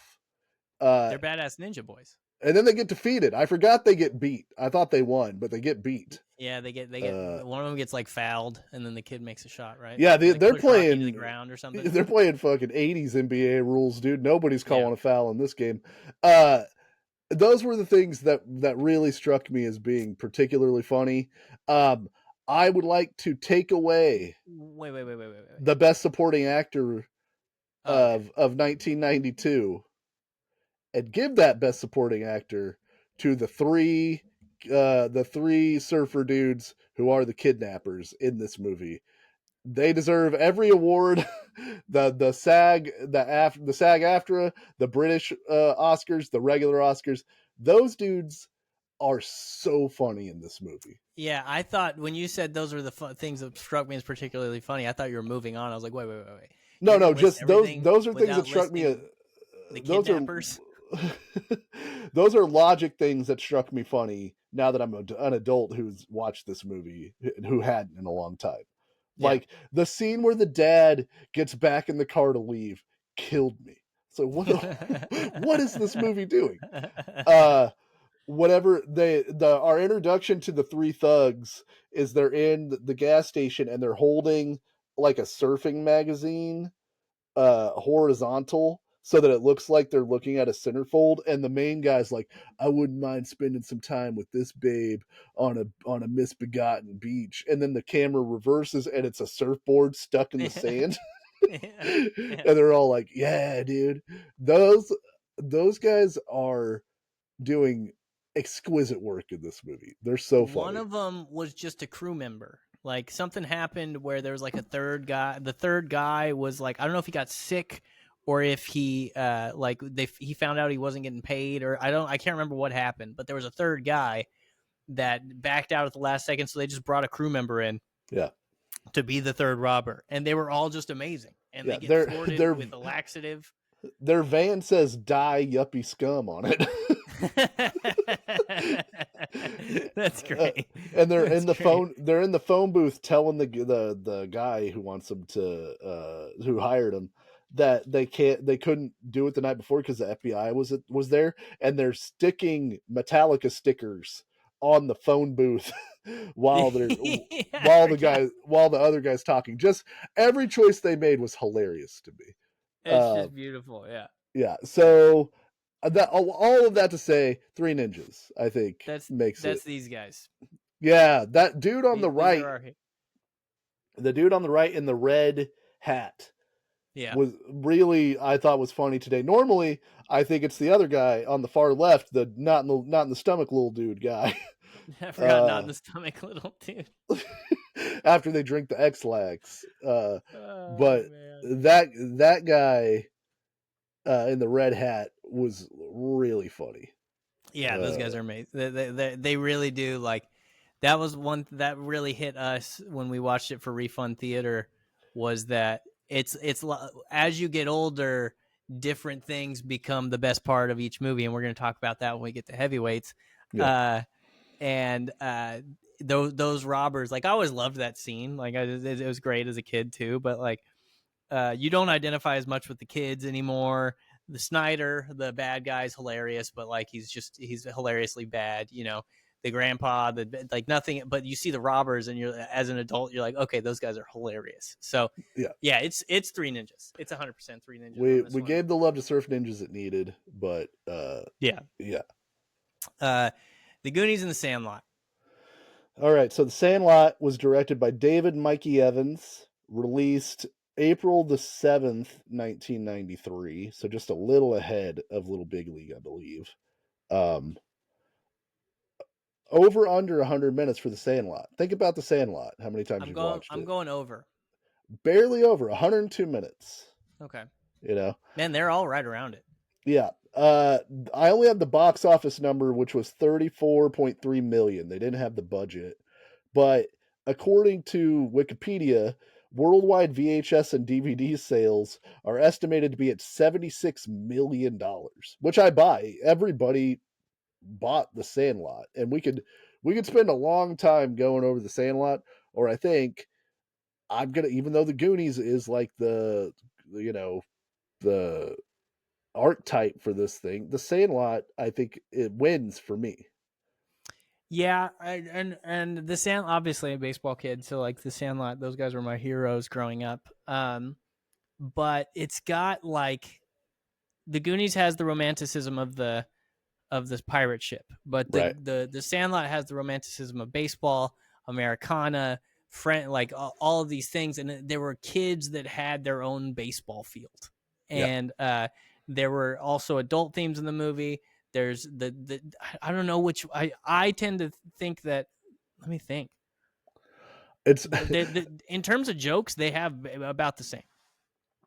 yeah, I was gonna say this is the first time I'm thinking of this, but it's kind of a Full Metal Jacket, the Full Metal Jacket kids movie, because like I contend Full Metal Jacket would have been the greatest movie ever made if the second half of Full Metal Jacket was as good as the first, but it's just not. All the stuff that's on Paris Island, where they're becoming Marines, is exceptional. Yeah. That's maybe the best movie ever made. But then they go to Vietnam in the second half, and it's fine, but to me, it's not as good.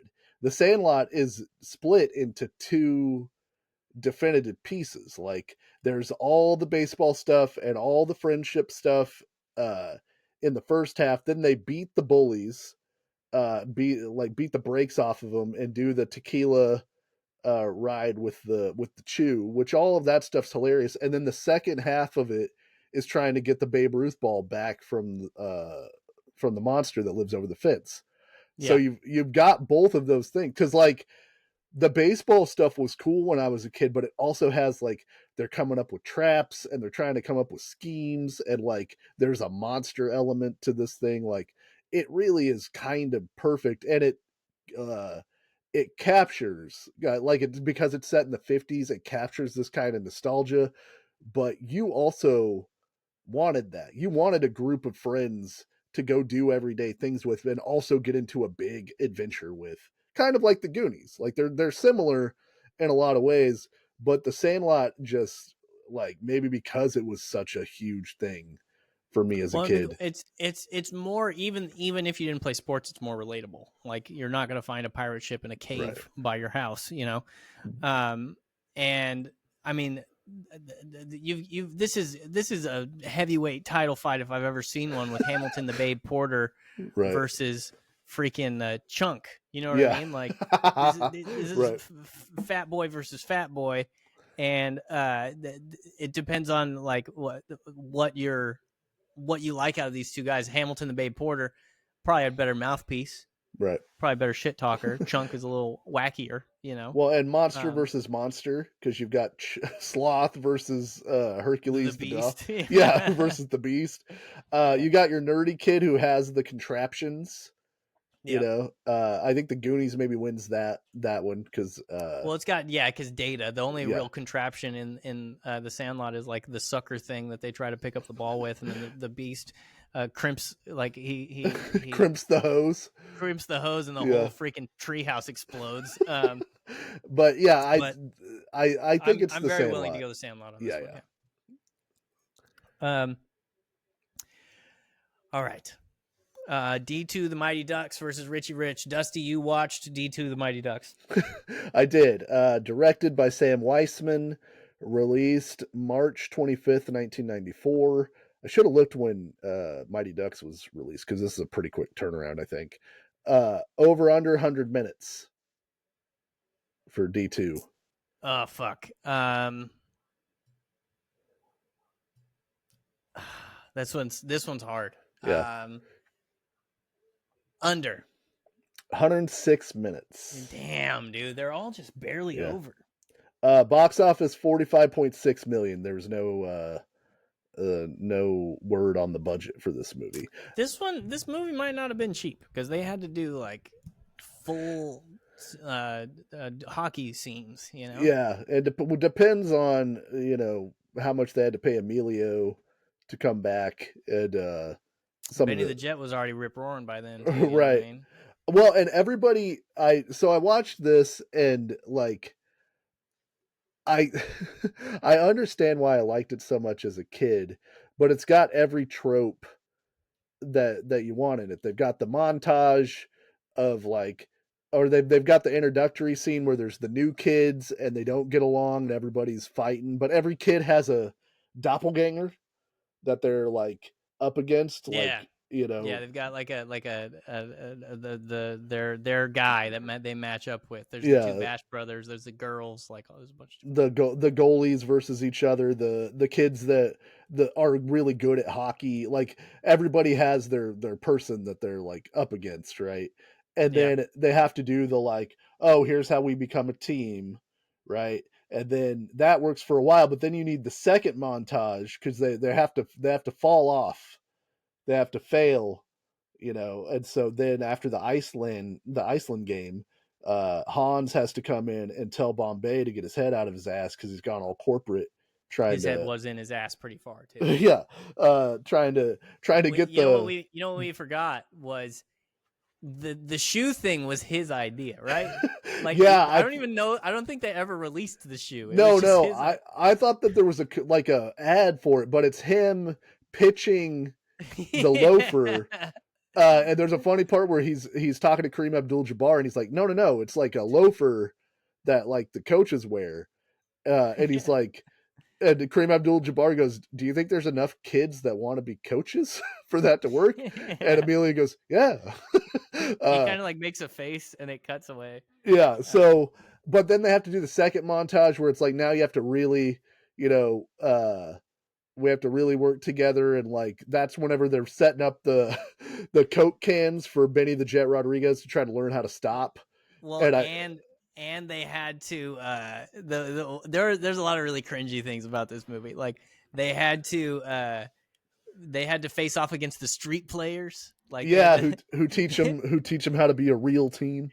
Yeah, they teach them how to be a real team and how to stand up for themselves and how to fight and all this stuff. Yeah, and they're friends immediately. Like, the Keenan is like razzing everybody, and then he's like, "You got to come play me and my team. We'll teach you how to play some real hockey."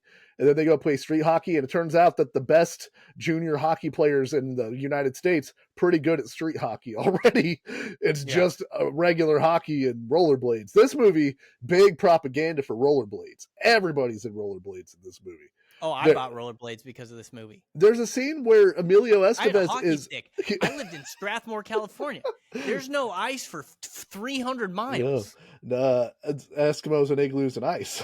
But there's a scene where Emilio is just doing figure eight circles in the rollerblades alone as the LA sunset sets behind him, where he's got the hockey stick and he's going through moves, like rediscovering himself. It's his. Like his lonely journey, there's a lot of stuff. Gotta shoot some puck. Well, how about the part where they're rounding up the I was just about to bring that up. Yeah. And Charlie gets the duck call, and dude, this part was so fucking cool for me as a kid. He gets a duck call. And you got to round your boys up, dude. Yeah. He's finding all the kids, but every place that they see him, and this would have been so awkward for me to film if I was one of the ducks. They cut to. The kid is like out in front, like shooting baskets in his shooting pucks in his driveway. Yeah. And then they cut to the team, like the amount of the team that has been accumulated so far, and they're like cheering and high fiving each other. They're like, "Come on, yeah, get on the team!" and it is so awkward because they do it at every stop, and these guys have to act like they're the most excited dudes in the world. Well, and Averman leaves his job as a ticket taker at the movie theater. He just leaves. Yeah. They're like, duck, Wouldn't you? duck. You get to play in the Junior Goodwill games. Yeah, but you got no job to go back to. They're not getting endorsement deals out of the Junior Goodwill games. I would have quit I'd quit any job now to go play in the Junior Goodwill games. He, I thought, so they have to do the whole thing where they're teaching each other, various lessons throughout the movie, and then everybody comes together at the end, and then the scene where it's the last practice, and Bombay's like, "Go have some fun," and he throws a beach ball on the on the ice, and they're playing, and then the evil Icelandic team. I keep wanting to say Icelandic or Iceland, and so I end up saying Iceland instead of Iceland. But no, yeah, Iceland. The Iceland hockey team shows up, and the bad guy, just in case at this point you didn't realize he was bad, takes their beach ball and deflates it with his hands, which is hilarious. Such a petty villain, like evil villain thing to do. He cuts through the bullshit. He's straight to the business, no nonsense type of dude. Little bit racist this movie. They play Trinidad and Tobago, and after kicking the shit out of Trinidad and Tobago, they finally get a goal, and they cut to the sideline, and they have steel drums and a whole band to celebrate their one goal. And it's just like the red stripe guy, like, hey, hooray, puck, hooray, goal. So I wrote down when we first started doing this, I told Dusty that I have some qualms with the title game. Yeah. Because there's a lot of shenanigans happening in this title game, because Iceland gets out to an early lead in this title game, and the Ducks have to overcome adversity once again to overcome their foes and win the Junior Goodwill games. So I don't know if this is in order, because I can't remember if I did it in order or not. Dwayne, the cowboy dude. Yeah. That's his name, right? Dwayne? Yes, I believe so. I think that's his name. The Roper. They throw an alley-oop. He scoops the puck up and just chucks it up in the air, and then the other guy just kind of goes to and I think he takes out the goalie. I think he like tackles the goalie, and the puck goes in for one of their goals in their comeback. Yeah. That is not allowed in hockey. You're not allowed to tackle the goalie. Okay. Right. After they score, they've got Ken Wu, the figure skater kid, gets in a fist fight. Yeah. He does the gloves, shirt, the whole thing. Stick, yeah. It's stick, glove, shirts. That's what it is. Yeah. And he gets 2 minutes for fighting, right? Yeah. First of all, Junior Goodwill games, you're going to go ahead and get thrown out of the game for fighting. Sure. I'll let that slide. Immediately after that, the Bash Brothers get in the game. Yeah. Bash Brothers get to bashing. And first of all, there's a part in this game where the Bash Brothers go back and forth on the Iceland bench, just hitting everybody in the head. Back and forth.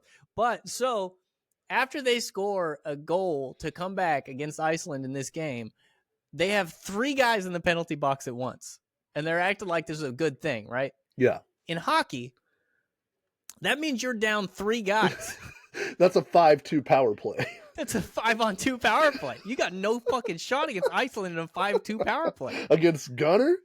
Gunnar Stahl is shoving it down your throat at that point. The highest scoring kid in the Goodwill games, who we never see. Like, there's never... The movie also fails, like, they establish that Iceland is the bad guy and is a good team because they kicked the shit out of the Ducks in their one game. But they don't ever give you any other information about Iceland other than they lost to Russia. Like, you don't hear, oh man, that Gunnar Stahl, we need to stop him, we need to watch tape, we need to do whatever, until the very end of the game. They're like, Gunnar Stahl's the highest scoring player in the whole tournament. You're right, but we didn't need those things. We knew as a kid, fuck that Stahl guy. That guy's very clearly Iceland bad guy. Yeah. This one's just for me. Oh wait, no, not the next one after this. Just for me. They halftime, or no, it's not even halftime. The first period ends, or I think it's the first period. It might be the second period. One of the periods ends, and they come out in duck jerseys. This is an international competition. There is a line of dialogue. I feel like this is a perfect script doctor moment where they're like, well, how do we explain? Like, we have to. The dudes writing the script. They do. The dudes writing the script are like, at some point, we got to get them back in those goddamn duck jerseys. They're and dope also, jerseys. Well, and I believe this is the launch of the Anaheim Ducks, who had that logo. I think. Well, they I don't know if they. I think they launched the Ducks like. I don't know. I'm guessing. I'm a Ducks fan. I should know this. Yeah. I think they launched the Ducks because this movie did so well. I don't know if they had the idea before, but they could have. I don't know. Well, because the Anaheim Pond was built for the Mighty Ducks, the team, the real team. It's the Honda Center now, I believe. Honda Center. WrestleMania 12 took place there. We walked by there, I believe, when we were in LA. But I don't know. No, Anaheim is way the fuck away from LA. It's like an hour and a half away from LA. But they're like the script, the guy doing the script's like, man, we got to get him back in these duck jerseys. How do we do it? And then the other guy is like, I guess maybe in the last game. And he's like, but how would we explain that? And then there's one line of dialogue where they go, well, there's nothing in the rule book that says you can't change jerseys. Yeah, the announcer for the hockey game says it, but it's like it's an international competition. You can't come out in some other jersey. Like the whole country would be fucking pissed about, who are these Ducks? This is the USA. Yeah, they got to be the USA Ducks. The jerseys are dope. They really are. Yeah, and the Anaheim Ducks just went back to the duck mask jerseys. They had a really stupid D sign for a long time. Now they're back to the duck mask jerseys. They changed the color scheme. Still dope though. They should have never went away. That duck mask is iconic. It rules. This one's for me. I can't really, there's two girls on the team. What do we do? So you don't think there's two junior hockey players worthy that are girls to be on the team? No. If there was, they'd be on the team. You can't even suspend your disbelief to allow. Nope. There's two more. Hold on. Okay. Dwayne comes out with a goddamn lasso. And Lasso's a player on the other team. He got 2 minutes for roping. And they're like, what do we even call it? I guess 2 minutes for roping. Assault is what you call it. You arrest that kid.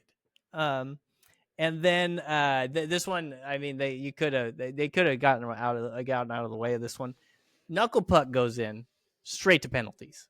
There's no time left.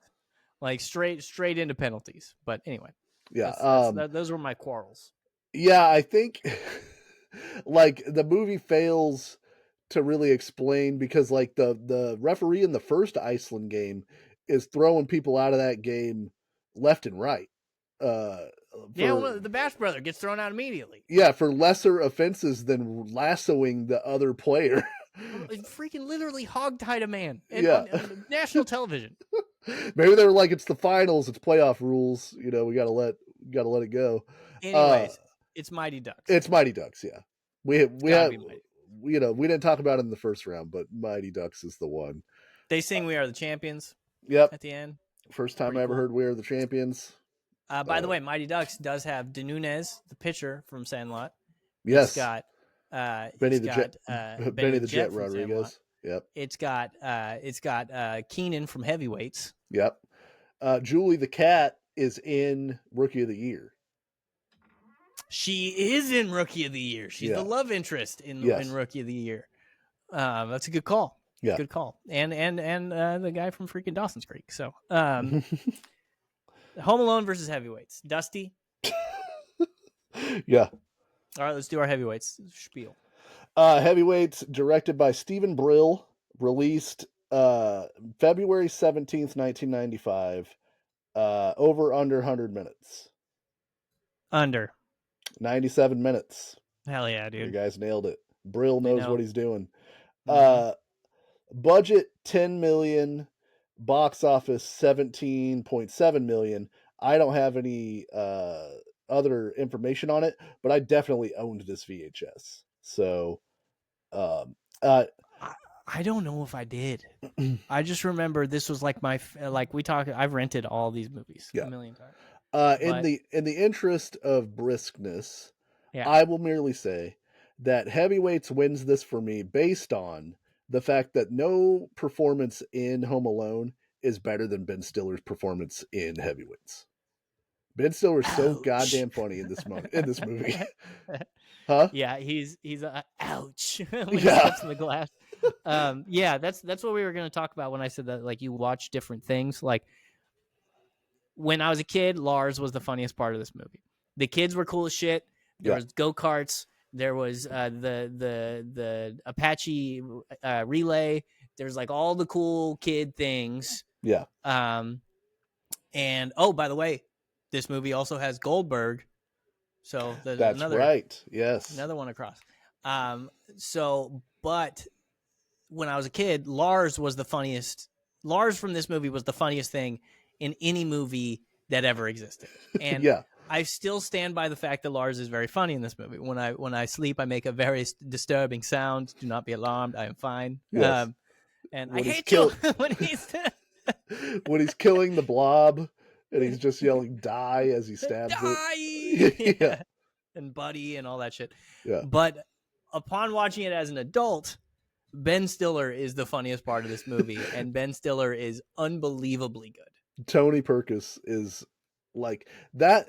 That is it to me. Is his character from Dodgeball? It's White Goodman, but it's the better version of it. I feel like White Goodman is doing a Tony Perkis impression because Yeah. it's essentially the same character, but like lunch is canceled due to lack of hustle is Deal with it. yeah, it's so funny, and like Stiller has this incredible thing that he does as an actor and as a comedian to play incredibly dark and still be funny, and he doesn't get to do it a lot because all of his big movies he's not he's not that guy, but like that's his sensibility. You can tell from the movies that he directs, and like the way, like going back to Tropic Thunder, like he wrote and directed that movie. That's his sensibilities, and I feel like he brings that character and that like darkness and kind of meanness that's very funny up against a kids movie. To I eat success for breakfast yeah, with skim milk. and like the turn when he's suddenly a huge jerk. The You know, slow descent into madness, where he's yeah, like, because he's like, when he's like, get on the scale, and the guy gets on the scale, and he goes, get off the scale, and he starts yeah. getting really mad. Ev- And he's talking to himself. He's like, and he convinces himself it's their fault. oh yeah, how you feeling? How you feeling, little Tony? Not great, big Tony. Not great. It's freaking amazing, dude. Yeah, he's the reason this movie is lesser if Ben Stiller isn't Tony Perkis in it. You cast Yeah, somebody man, else, the movie falls apart to me. and honestly, I believe that for Lars too. Like, I'm feeling Yeah. skinny Tony. Like, he is the perfect like the perfect counterpart. Like, Jerry is fine. The main kid is fine. He's Right. good. Like, he's not offensive. You know, he's and a lot of the kids like are fine. But freaking Ben Stiller and Lars and even Paul Feig. Like, Paul Feig isn't the biggest part in this movie, but he's a good part in this movie, and he plays it well. Like the nice guy who like cares Yeah. about, and the other head counselor, the main head counselor, who pushes Jerry around on the go-kart. Yeah. That guy's great too. That's- So yeah, it's heavyweights. It's always been heavyweights. Best actor in a supporting role for 1995, Martin Landau from Ed Wood. I snatched that trophy from him and I give it to Ben Stiller. Would you say that's supporting role? He's supporting. Who's the lead actor? Jerry? Yeah, it's well, or maybe the kids. Yeah, an amalgamation of the kids. I think Tony Perkis is a supporting actor, and he's definitely not beating Tom Hanks as Forrest Gump in '95. So I don't know. You want I don't know if he category, is, category fraud. At least nominated. He's so funny in this movie. God, it would have been so great if he got nominated for that movie. It changes everything. Yeah, the whole paradigm is different. Movie business. Yeah. By the way, I gotta shout out Dusty Strickland. I know he listens to these. His reaction to this movie was something that I didn't, because I was a skinny guy. I Yeah, didn't think about. Is like when we watched it for Refund Theater, and we start talking about it, and Dusty's like, "What did I believe? What did I get from this movie? Well, fat people are stupid. Fat people can't do anything yeah, for themselves. They're lazy. They can't. They're all addicted to eating. They cannot control themselves. They can't do anything athletic. They're terrible with girls." yeah. That's. I I didn't mean, even that is think of that as a kid. right. I mean, the one of the things that was most appealing about this movie was the blob. Thinking about being able to Yeah. fly that high as a fat kid, like it was that's aspirational. Like like to not have your weight be a hindrance to you, and being able to do For something. 3 seconds, I'm weightless. Yeah, for 3 seconds, and I'm surrounded by a bunch of other people that I aren't. am unburdened. Yeah, a bunch of other people that aren't making fun of me for it. You know, Yeah. the I did have the experience of this movie. I mean, I know a lot of people did. In 6th grade, there was a school mandated dance. They canceled 4th period and set up the gym and didn't tell any of us, and we had to go to this dance. And it was literally like this movie. All the dudes were on one side and all the girls were on the other side, and we all just stood there for like an hour and a half thinking about the terror of having to go and ask somebody if they wanted to dance, and that level of rejection. Like, so the movie rang true in a lot of instances. Listen, I was from the skinny camp, but I also Yeah, did the hang out with my friends at dances thing until I yeah. was like a junior in high school. Right. Yeah, to leave that wall, that's a brave. That was, Oh, oh the boy, bravery. girls had to pry me off of that wall. Yeah. Get my back up So off that wall. so So yeah, it's heavyweights. yeah, heavyweights. So let's Oh man, we can move through.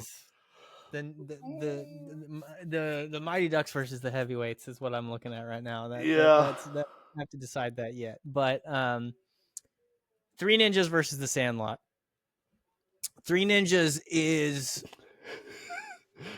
I gotta admit, Three Ninjas, out of the four movies that are left, Three Yeah. Ninjas, if you showed it to an adult first watch, is the worst movie out of these four movies.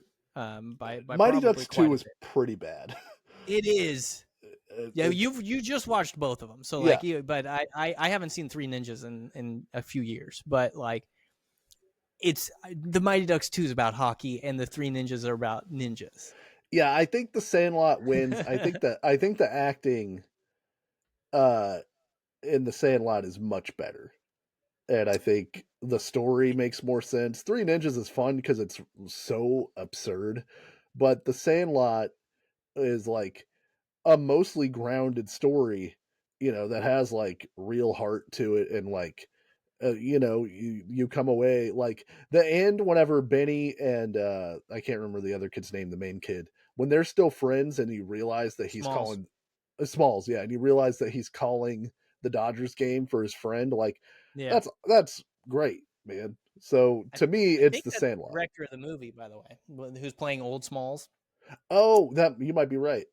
I think that is him, if I Yeah, remember properly. But yeah, it's the Sandlot is like it's like one of the American movies. yeah, It's probably literally one of the like 10 American movies. Like, um, Three Ninjas, like I said, and Three Ninjas is probably the movie. As soon as you say, "Hey, we're doing movies where kids are cool," immediately most people think Three Ninjas. Three right, Ninjas is like the little movie that could, because like it wasn't that big of a movie. It right. just kids discovered it and was like, "This is the coolest thing I've ever seen in my life." Well, like you said, Um, it took all the cool things that you liked as a kid. It's Teenage Mutant Ninja Turtles plus Home Alone, and yeah, like it's not turtles who are beating up bad guys. It's kids who know karate who are beating up yeah. bad guys. So and all the effect of the Karate Kid still in here, like it's got all that stuff. But I think based on our uh a lot of our criteria, I think The Sandlot wins. And also, The Sandlot's the better movie, in my opinion. It's just overall the better movie. Yeah. I think that's totally fair. And I agree. So we're gonna go Sandlot next round. Mighty Ducks versus Heavyweights. I'm gonna rip the Band-Aid off, Dusty. I think it's Heavyweights. Yeah, I mean, I'll use the same criteria. I don't think that there's a better performance in Mighty Ducks than there is Ben Stiller in Heavyweights. And I And think, I even think Heavyweights has better jokes. yeah, I mean, the what is this, a deli meat is Yeah, very funny. come on, you devil log. Forgot about the devil log. Dude, it's just it's freaking awesome, and Yeah, there's a little bit of creepiness involved in Heavyweights. It's funny. It's a more it has more dimension. yeah. Heavyweights. It's well, yeah. There's like a sinister underpinning to Heavyweights, and the Mighty Ducks. Man, I don't know though, because like, didn't you want to? Well, I was a fat kid, so I wanted to go to the Heavyweights camp, but I also wanted to be on the Mighty Ducks. Oh, it's Mighty in terms of like who I wanted to be. It's Mighty Yeah, Ducks by a mile. I had rollerblades doing the hockey stop on the carpet in my house. trying to Like I learn the said, trick. I had a hockey stick. I didn't. Right. There's not a hockey Yeah, yeah. team anywhere near me. Yeah. I probably got it at the Salvation Army or something. There's no way my parents paid full price for a hockey stick for me. But I had a hockey stick for sure. I would say, you know what? In the case of making it interesting, I'll go along with you. And I didn't enjoy the Mighty Ducks rewatch as much. There's a like, See, I think the Mighty Ducks. I think this is a different conversation if we both hadn't just watched Mighty Ducks, which isn't fair because we didn't both just watch Heavyweights. right. But Ben Stiller holds up in Heavyweights. There's not a joke Yeah. in the Mighty Ducks that's as good as "Come on, you devil log," Yeah. or what's how you feeling, Big Tony? Not great, little Tony. Oh my god! And like the jokes are really good in Heavyweights, especially for it being a kids movie. Like, it's got Jerry Stiller in it. I don't know. Yeah, the legend. So I'm good putting Heavyweights through to the Yeah. final round. Yeah, we gotta do it. All right. Now here we go, Andrew. I don't know which one. These are like if you put a gun to 13-year-old or 12-year-old Andrew's head, first of all he's gonna cry uncontrollably. Right. But instead, what are the two best movies ever made? You might have I don't know, man. Heavyweights in the Sandlot. You might have an AB. You might have an AB situation. So I don't think again that there's a performance in the Sandlot. I don't know. James Earl Jones, man, he really the few minutes he's in that movie, he really nails it. He's really good. He's not as good as Ben Stiller, but in my opinion, well, he might be as good as Ben Stiller, but it's not as memorable and good of a character. Like, you know, you like. There's nothing wrong with what James Earl Jones does in The Sandlot. Yeah. So I can't really say like Ben Stiller was better because I would have to find something that I didn't like about what James Earl Jones did, but the character's just Tony Perkins, dude. Right. Like it's hard to beat Tony Perkins. So for performance, I don't think there's anybody better than Ben Stiller in Heavyweights, but I don't think there's a scene in Heavyweights that's as good as the Ray Charles America the Beautiful nighttime game. There's not a scene better in any of these movies than the Ray Charles nighttime game. Like the way that they wrote this movie and the way that it captures in real time that nostalgia of being a kid, like I don't think is something that is very easy, and it's not, you don't roll your eyes at it even as an adult. You're like, man, that's really like that's pretty poignant, and it has all the other fun stuff. I think it slightly edges out Heavyweights as being more of a kid adventure, The Sandlot does, because the Heavyweights has more adult plot points in it than The Sandlot does. The Sandlot is more the kids adventure movie. So I think that I would go The Sandlot for those particular reasons. Yeah, yeah. I think like when I conceived of this bracket idea, I didn't do so with a movie like The Sandlot in mind. For some reason, The Sandlot doesn't like. I maybe I'm thinking of these like the underdog movies where it's like these movies weren't like part of the major cultural lexicon that like Right. our parents liked. You know what I mean? Right. But in almost every direction, The Sandlot checks the boxes. The like you said, the night game is amazing.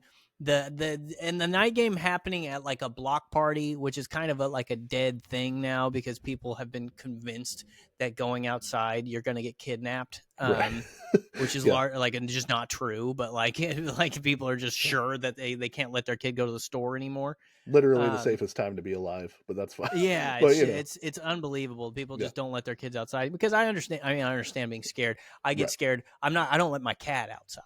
Right. So like I get it, but it's so we grew up in. It's interesting in a lot of ways. We grew up in, aside from like obvious civil rights differences.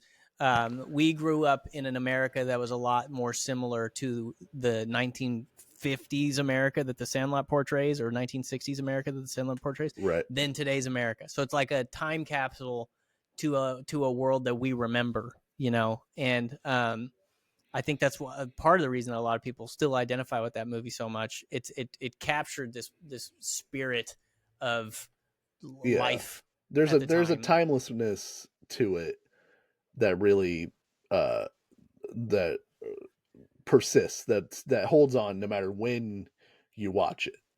Yeah, because you Uh might not have liked baseball, but you went outside with your friends and did stuff for yeah, the most my part. Not me and my everybody, but friends a lot. never organized a baseball game, but we definitely went to the public pool in the summer. We Yeah, and we got definitely on our bikes and got in trouble. right, and we definitely, yeah, rode. There was an old quarry that we weren't supposed to go to. We all rode, we all went to hang out at the quarry, and Yeah, for me, my mom worked year round, as a single mom, and when we lived in town, we didn't always live in town, but when we did, in the summer, I was largely left to my own devices to do anything. Like I would just leave the house and go do whatever, and then be home by a certain time, and that was it. And that's not an experience that happens as much now. But these movies are also absent parent movies for the most part. Like for the adventures that the kids get up to, it's necessary for the parents not to be around. Except Problem Child that's the plot of the movie. But like the Goonies, there are no parents.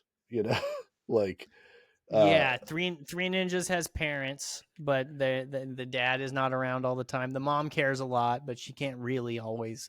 They're yeah, ninjas. right. You can't hold ninjas down. Little Surf Big Ninjas, League I has think they're has orphans, aren't they? I can't remember at all. It's been 15, 20 years since I've seen that, but probably 20 years since I've seen that. At least that was 14, 20 years ago, which is insane. Yeah. It It might have been hurts. 25 It's years since. No, not 25. It's been at least 20 years since I've seen yeah. Surf Ninjas. Yeah, it's The Sandlot.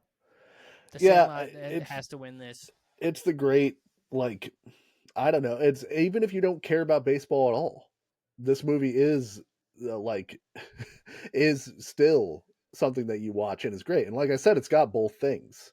If you're not there for the baseball, you're still there for the memories of being a kid growing up, and you get the monster movie in the second half of it. You know, Yeah. that's really funny, and you get the adventure of trying to get that ball back. Because I also remember stuff going into my neighbor's yard and needing to figure out a way to try to get it back. You know, uh, Yeah, and also, you know what? Yeah, because everybody has that. Everybody yeah, that happened to me the other day. I was playing with my niece, and she threw a freaking football over my neighbor's yard, and I had to go knock on the door like an asshole. yeah, Hi, I'm 34. There's a football in your backyard. Can you?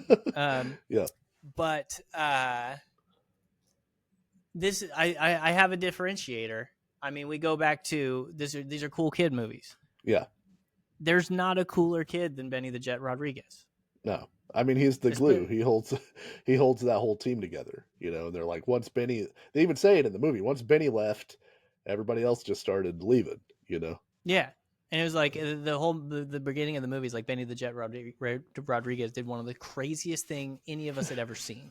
And it Yeah. was just him grabbing a baseball and jumping a fence. But Yeah. like it meant so much to these kids that yeah, it's got to be the Sandlot.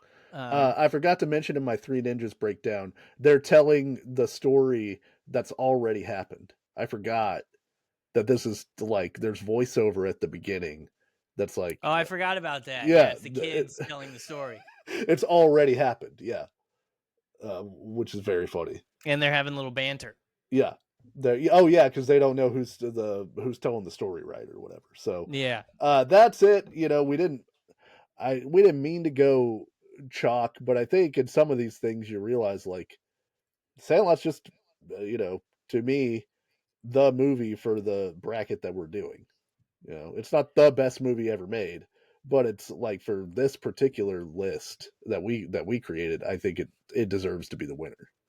yeah. It's funny because when I thought of it, this was the Three Ninjas bracket for me. But once you enter like even Home Alone, like once you enter those two, it's like it's hard. Yeah. It's hard to find a route where Three Ninjas is the best movie in this bracket. So yeah, I think it's The Sandlot. I think it's got to be. But yeah, that was great. I know all these movies are great in their own ways, except for Problem Child. So, Yeah, that's yeah, and sorry, Jacob. I I love don't you. know. I mean, I think the Sandlot's also got you revisit the Sandlot a lot more than some of these other ones. Like I don't know that I maybe I'll watch Heavyweights because it's on Disney Plus, so I could rewatch the Ben Stiller performance because it's such a delight.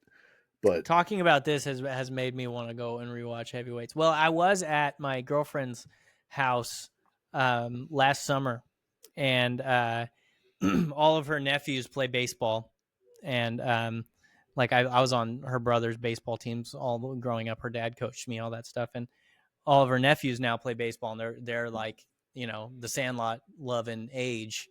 yeah, And that movie got put on while we're like, I was drinking and hanging out and stuff, and I was just watching it, going, "Oh my god, this is my whole childhood watching this movie." Like, I yeah, knew every beat of that movie still, and I haven't seen it in a long time. So yeah, it's amazing. it's great. You want to do a trivia and get out of here, or you want to just Yeah, it's wrap it a up? quick trivia. I was thinking about going and getting some KFC, but I don't think I'm gonna do it. I think I'm gonna do it tomorrow. Okay, give yourself plenty of time. You know. Yeah, I got to be in the right headspace for it. Yeah, I'm actually going. This is the Dozen Daily Trivia. It is the first. It is made by Barstool Sports. It's 9 questions. First 3 are sports, and the rest are general American culture. We got NFL, NHL, and college basketball. Probably boned when it comes to trying to get 9, but we will see how this goes. It's NFL. on the table, you know. After playing in March Madness and having a top 10 Heisman finish as Indiana's starting quarterback, Antoine Randall L. debuted in the NFL as a wide receiver for this AFC team in 2002. That would be the Pittsburgh Steelers, I believe.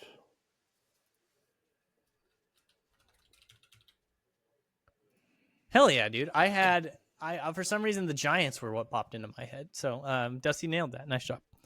NHL. I'll take this one. Okay. The 741st of his career, Brett Hull scored his final NHL goal while playing for this team in 2004.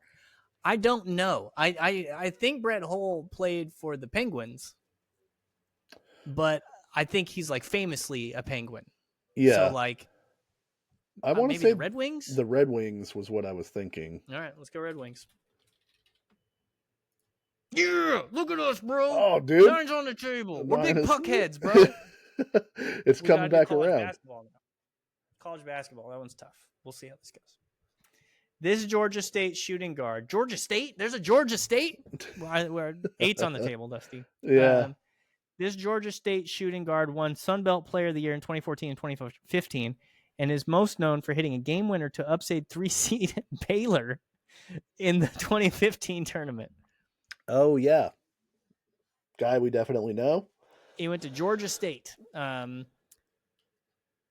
Bradley Beal. Parker. Yeah. Smush Parker. We're going to go with Smush Parker. How about that? All right. Holy shit, it was wrong. I can't believe Smush Parker was not correct. God damn it. Retail and shopping. Released in 1995, the Virtual Boy was a 32-bit tabletop portable video game console developed and manufactured by this company. That is Nintendo.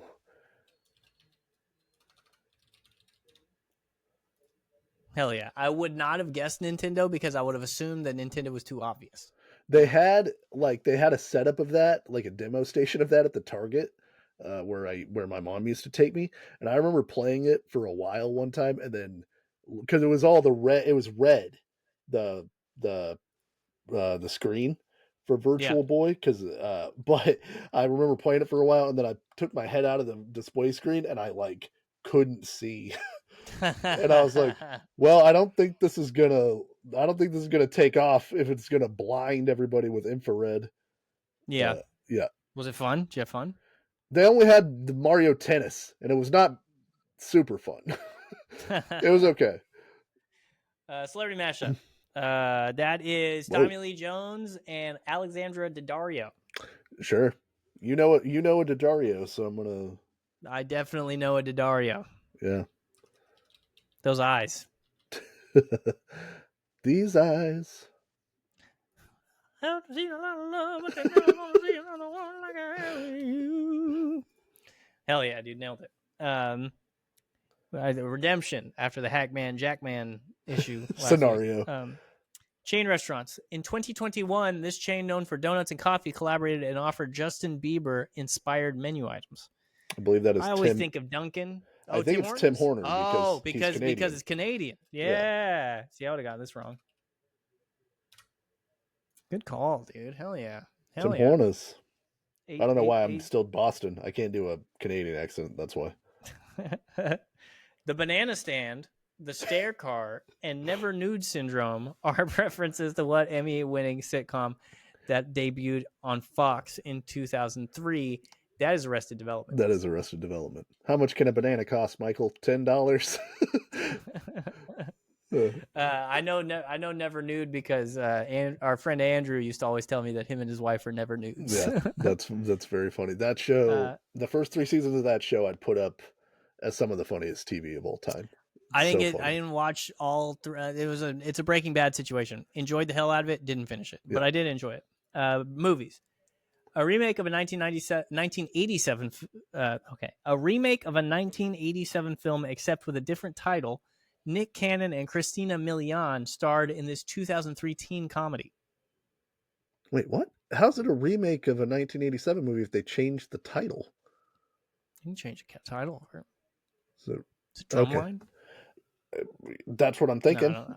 It's Drumline. I bet. I don't think it's Drumline because it says comedy. Drumline's not a comedy. It's a drummer. Hell yeah, dude. Yeah. I don't get tired. I got the stamina. 2 hours and 12 minutes. I'm getting drummer off, dude. Because I mean, what else is Nick Cannon in? He's in a movie called Roll Bounce, but I don't think that's it. That's not from 2000. What is this? 2003? 2003. 2003 is Drumline time, but I don't think this is Drumline.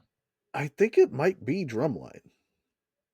But I don't know. If we can't think of a better one. Yeah, I don't have other Nick Cannon flicks in the back pocket. But I don't think the fuck was he in? I really don't think it's Drumline, but that's all we got. I'm going with Drumline. It's not. Drumline isn't even something I can guess. It's got to be one word, I think. It's not. Oh. I can't guess it.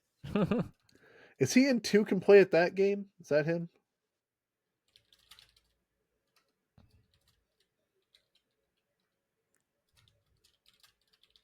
I can't guess that either. Okay.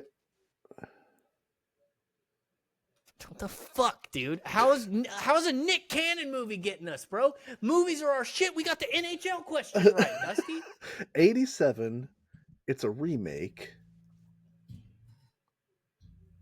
God damn it. The different titles really fucking me up. Why is it a remake if the title's different? How is it a remake if the title's different? I Was don't. he like a teenage movie? Like, what is Nick Cannon? I can't remember what Nick Cannon was in. Right. Was he in like a basketball movie that's a comedy? Not because he's black. I feel like I saw him in a basketball movie. Well, that's what I thought 2 could play at that game is. Hold on. Yeah. Let me. Oh, that's cheating though. We can't do that. I just want to see if it's spelled a weird way. Well, I tried 2 TWO and 2 the number. I mean, it doesn't matter. It's from 2001. It has Morris Chestnut in it. This is not that movie. So, man, fuck Morris Chestnut, bro. Try what? Try roll bounce. Let's see what happens. Roll bounce. Yeah. ROLL bounce. Yep. That's not something I can guess either. That's a real movie. Songs. Let me look up. Let me try Pootie Tang. These are all songs that are giving me options. Wait, look, type it again. Look at this. Big shit poppin', get it poppin', lolly lolly, pop that body. Oh, they might have Po pimp. They might have flipped their stuff. Go to the music one. Let's see what happens. Sharing the same name as a series of supernatural horror books, Travis Scott released his 2016 hit song featuring Kendrick Lamar. I don't know this either. Sharing the same name as a series of supernatural horror books. Goosebumps, I bet. Oh, sure. I was going to say the Dark Tower, but we got that shit. Look at us. What is this? Okay. I have no idea. It's weird that all the options that they're giving us are songs. Yeah. I'm going to... And like all the movies that we've brought up are... If it's Drumline and it's not we're claiming 8. We're claiming 8. But look, if I put DRU, Drunk in Love, Drunk on a Plane, Drunk on You, I Want a New Drug, Love Drunk, Your Love is My Drug. Those are songs. They fucked it up. They fucked up. Yeah. How have they not fixed this yet? It's been all day, yeah. I don't know. Sons of bitches. Just probably wouldn't have even gotten it. Yeah. I'm giving up. 14% of people got it right. Hold on. Love Don't Cost a Thing. Oh, also God. the name of a song. Also the name of a song, Dusty. Yeah. That's how people got it right. Yeah. That one hurts. That one sucks, yeah. What is that a remake of? Love Casablanca? Hold on. I think it might be... Isn't Love Don't Cost a Thing a Whitney Houston song? Well, it's a Jennifer Lopez song. But what is it? The 1987 movie Can't Buy Me Love is the movie that it is a remake of. Sure. Which is also, I bet I could have picked Can't Buy Me Love because it's a song. Oh, yeah. Fucking assholes. College basketball was R.J. Hunter. Idiot. Did we get any like good ones? 28% of people got the hockey question. I mean, I feel like that's pretty good. 45 with the mashup. 44 with Tim Hortons. Nice job. Thank you. 57 television. Yeah, I'm pissed off about that one. Yeah, so that one's being played under protest. That stinks. Yeah, we'll let the NC we'll file with the NCAA our complaint. I'm gonna look up dozen daily trivia. Let's see if there's see if there's a Reddit. When I opened up Twitter and it was just Stone Cold Steve Austin punching Vince McMahon's foot. I mean, a classic GIF. You know, that's always. I showed that to Mary the other day. I showed her. I was like, you just gotta let me show you like some of the best of Stone Cold Steve Austin, please. Did you show her? Like, did you leave the part where Mankind comes in to try to throw him a party? No, I was just showing her quick things because I didn't want to be like, hey, watch this 9-minute video. Right. So like, we watched that a little Pardookie. We watched that. We watched Stone Cold with the milk truck. Yeah. I mean the Coors Light truck. The beer truck, yeah. Did I watch any other Stone Cold? Because I think I went straight to the Rock. Shut up, bitch. Yeah. That whole when he comes out and he's like talking shit to Triple H and like all that stuff. But anyway, it was a good one. Yeah. Yeah, thank you to everybody who listens. We appreciate it. Let us know what you think. If you think that the Sandlot shouldn't have been the winner, I disagree, but let me know. I welcome second opinions on that. We appreciate it. If you knew that Love Don't Cost a Thing was the name of that movie, also let me know, because I don't believe that's true. I bet freaking Kai knew. I Maybe bet she knew. but thank you again, for everybody who listens. We'll be back next week. No more brackets. Thank you for hanging with us. We appreciate it, and we'll see you next week. Andrew's doing a big yawn. Bye, everybody. Happy Mark's Madness to all who Who observe. celebrate? Yeah. Love you.